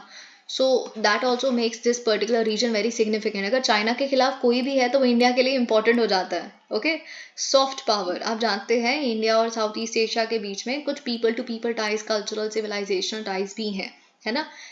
जैसे टेम्पल्स हैं हम दोनों ही रीजन्स में, योगा, रामायणा, महाभारता, और कैसे हम प्रैक्टिस करते हैं दोनों ही आयुर्वेदा को भी. कंसर्न्स क्या है इंडिया आसियान से रिलेटेड वो आप खुद देख सकते हैं. नॉट वेरी इंपॉर्टेंट, क्योंकि हमें डिस्कस करना है अब्राहम अकॉर्ड्स को, जो बहुत ज़्यादा इंपॉर्टेंट है, वेरी इंपॉर्टेंट. और फिर मेरी तरफ से एक चीज़ है जो बहुत ही ज़्यादा मुझे लगता है इंपॉर्टेंट है और इन्होंने बहुत ही कम वर्ड्स में डिस्कस की है यहाँ पे, वो है मीटरोलॉजी. खैर, let's just see. Abraham accords, 3 साल कंप्लीट हो गए हैं अब्राहम अकॉर्ड्स के.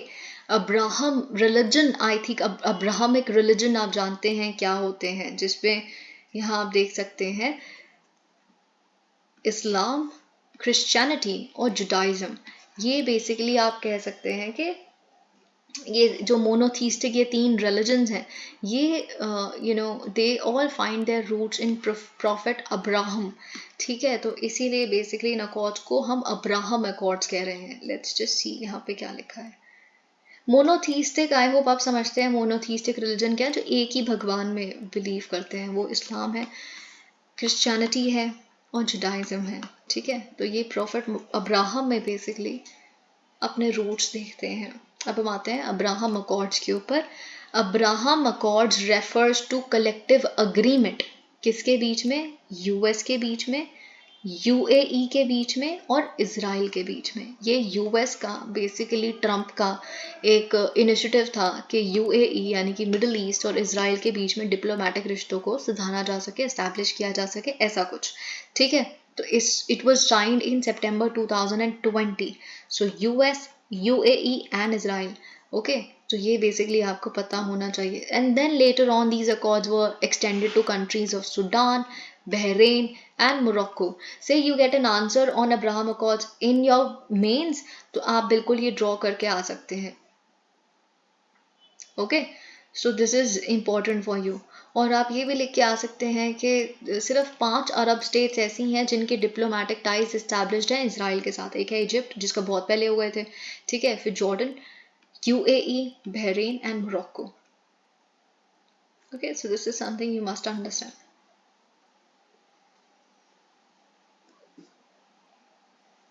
तो ये अब्राहम अकॉर्ड्स जो हैं, ये जॉर्डन ने जब अपने नॉर्मलाइजेशन किए थे रिश्ते इजराइल के साथ 1994 में, उसके बाद पहला ऐसा कोई सिग्निफिकेंट स्टेप है. ओके, लेकिन आपको पता होना चाहिए कि इजिप्ट भी, आप पढ़ते हैं अपने आईआर का कोई भी स्टैटिक पोर्शन पढ़ेंगे जिसमें आप इजराइल पैलेस्टीन का मुद्दा पढ़ेंगे, तो उसमें आपको पता है कि इजराइल पहली अरब स्टेट थी जिसने पीस डील साइन की थी इजराइल के साथ 1979 में. फिर आता है जॉर्डन. जॉर्डन ने एक पीस पैक्ट साइन किया था 1994 में, 1979 1994. ओके, आप अग्रीमेंट के हिसाब से देखिए क्या करना है. यूएई और बहरीन को, मतलब ये मैं अब्राहम अकॉर्ड्स की बात कर रही हूँ, इनको एस्टैब्लिश करना है. एम्बेसीज को, एम्बेसडर्स को एक्सचेंज करना है, कॉपरेट करना है, काम करना है इजराइल के साथ across a range of sectors including tourism, trade, health care and security. तो ये बेसिकली यहाँ पे करना है.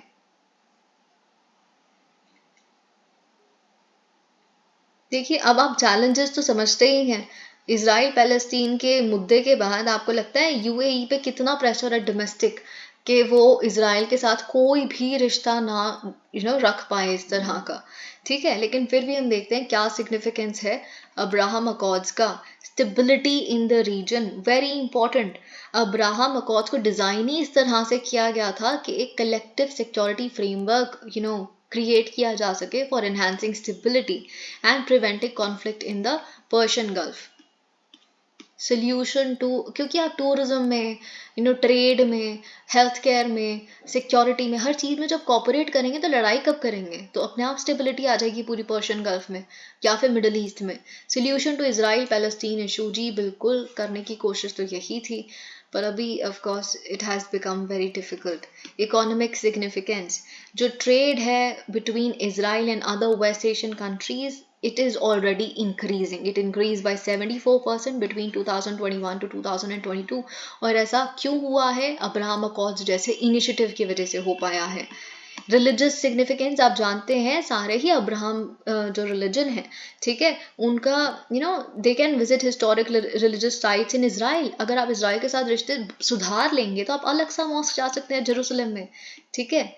Cooperation in technology, you can cooperate. अब देखिए यहाँ पे क्या हुआ है ना, एक prosperity green and blue agreement sign हुई है इजराइल, यूएई और जॉर्डन के बीच में। बहुत ध्यान से सुनिएगा।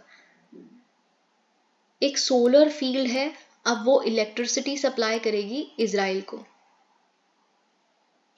Okay. That would be established in Jordan. मतलब जॉर्डन बेसिकली सोलर पावर दे रहा है इजराइल को, इजराइल का रिटर्न में देगा, इजराइल रिटर्न में बेसिकली पानी देगा जॉर्डन को, डीसैलिनाइजेशन करके, ठीक है। तो ये बेसिकली यहाँ पे हो रहा है prosperity green and blue agreement. Green मतलब सोलर पावर, ब्लू मतलब पानी, ठीक है। तो ये आप देख सकते हैं इजराइल, यूएई और जॉर्डन के बीच में प्रॉस्पेरिटी एग्रीमेंट। और बहुत सारे जो यूएई के स्टूडेंट्स हैं वो इजरायली यूनिवर्सिटीज़ में एनरोल हो गए हैं, so they are sort of improving those relations as well. लेकिन इमर्जिंग चैलेंजेस जैसे जियोपॉलिटिकल अलायंसेस वेस्ट एशिया में बदलती रहती हैं, ठीक है। तो ये इमर्जिंग चैलेंजेस आप जानते हैं बहुत समय तक, अगर आप पौराणिक काल में चले जाएंगे तो ब्रिटेन और फ्रांस ने रूल किया था अरब कंट्रीज के ऊपर from the beginning of the 20th century till decades. फिर उसके बाद ये खत्म हुआ सेकेंड वर्ल्ड वॉर, उसके बाद यूएस आ गया। यूएस का तो एक बहुत बड़ा पास्ट है वेस्ट एशिया में, वेस्ट एशिया को आज तक कमांड करता आ रहा था यूएस। अब क्या हो गया, रशिया चाइना आ गए हैं। चाइना ने जो अपना फुटप्रिंट जमाने की कोशिश की है, चाइना ने अभी जो ब्रोकर की है डील सऊदी अरेबिया और ईरान के बीच में। सो अब डेफिनेटली पहले हुआ ब्रिटेन फ्रांस, फिर उसके बाद यूएस, फिर उसके बाद रशिया चाइना। पैलेस्टीनियन इशू सबसे बड़ा चैलेंज है, एंटीपैथी टुवर्ड्स ईरान। देखिए अब्राहम अकॉर्ड्स को बनाया ही ईरान के खिलाफ खड़े होने के लिए। इजराइल खिलाफ है, यूएई खिलाफ है, चलो खिलाफ वाले लोग साथ आ जाओ और एंटी ईरान बन जाओ, है ना। तो ये एक it's not a good thing, okay. अब देखिए चाइना ने क्या किया है, सऊदी ईरान के बीच में ही अच्छे रिश्ते इस्टेब्लिश कर दिए हैं। तो अब आपने तो इसको एंटायर ईरान बनाया था, तो जब ईरान के साथ रिश्ते ही सबके ठीक होने लगेंगे एक एक करके, तो चाइना हर वो कोशिश कर रहा है कि अब्राहम अकॉर्ड्स फेल हो जाए, okay. Internal opposition, of course there are a lot of segments of population that oppose the normalisation with Israel, क्योंकि उन्होंने इन्वेड किया था पैलेस्टीनियन के घर को।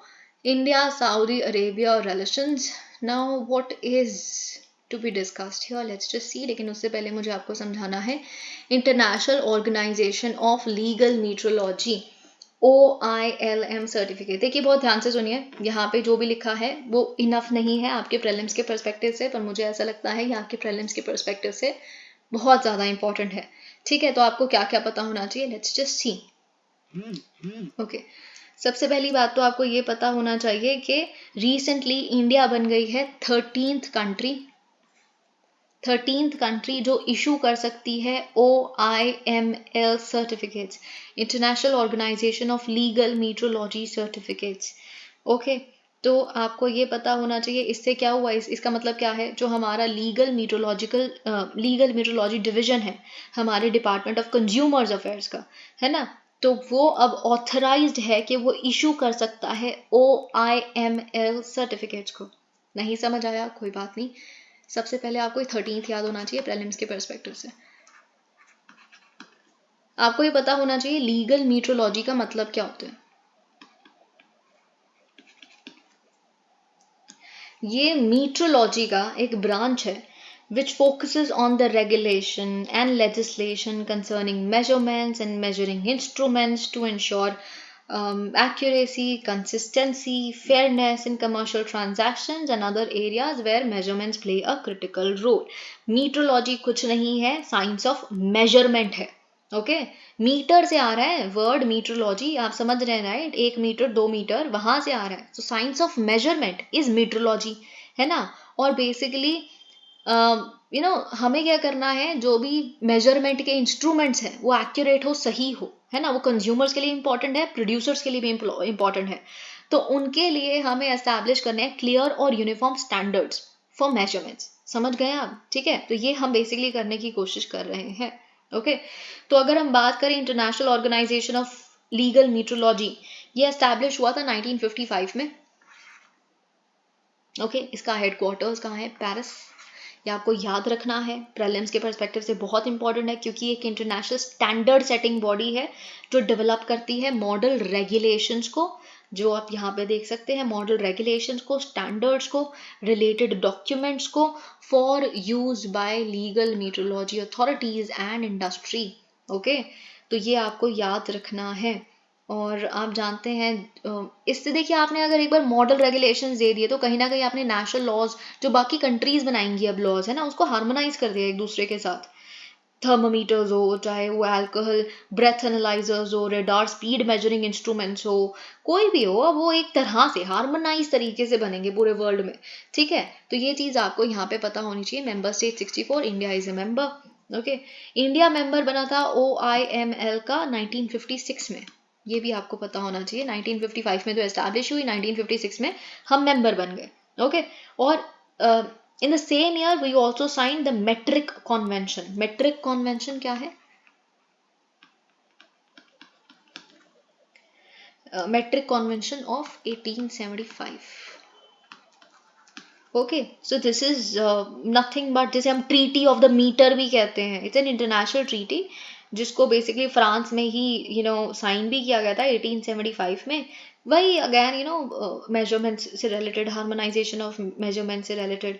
ओके, एक और चीज़ मुझे ऐसा लगता है आपके प्रीलिम्स के पर्सपेक्टिव से, क्योंकि प्रीलिम्स अब ऐसे काफ़ी एकेडमिक सोर्ट ऑफ होने लगा है, तो 20th मई 1875 को बेसिकली क्या हुआ था, ये treaty of the metre actually sign हुई थी। So 20th May is actually celebrated as World Metrology Day. तो ये आपको याद रखना है, 20 मई। सो दिस इज समथिंग जो बहुत इंपॉर्टेंट है। और क्योंकि अब हम एक सर्टिफिकेट इशूइंग अथॉरिटी बन गए हैं, कंट्री बन गए हैं, तो बेसिकली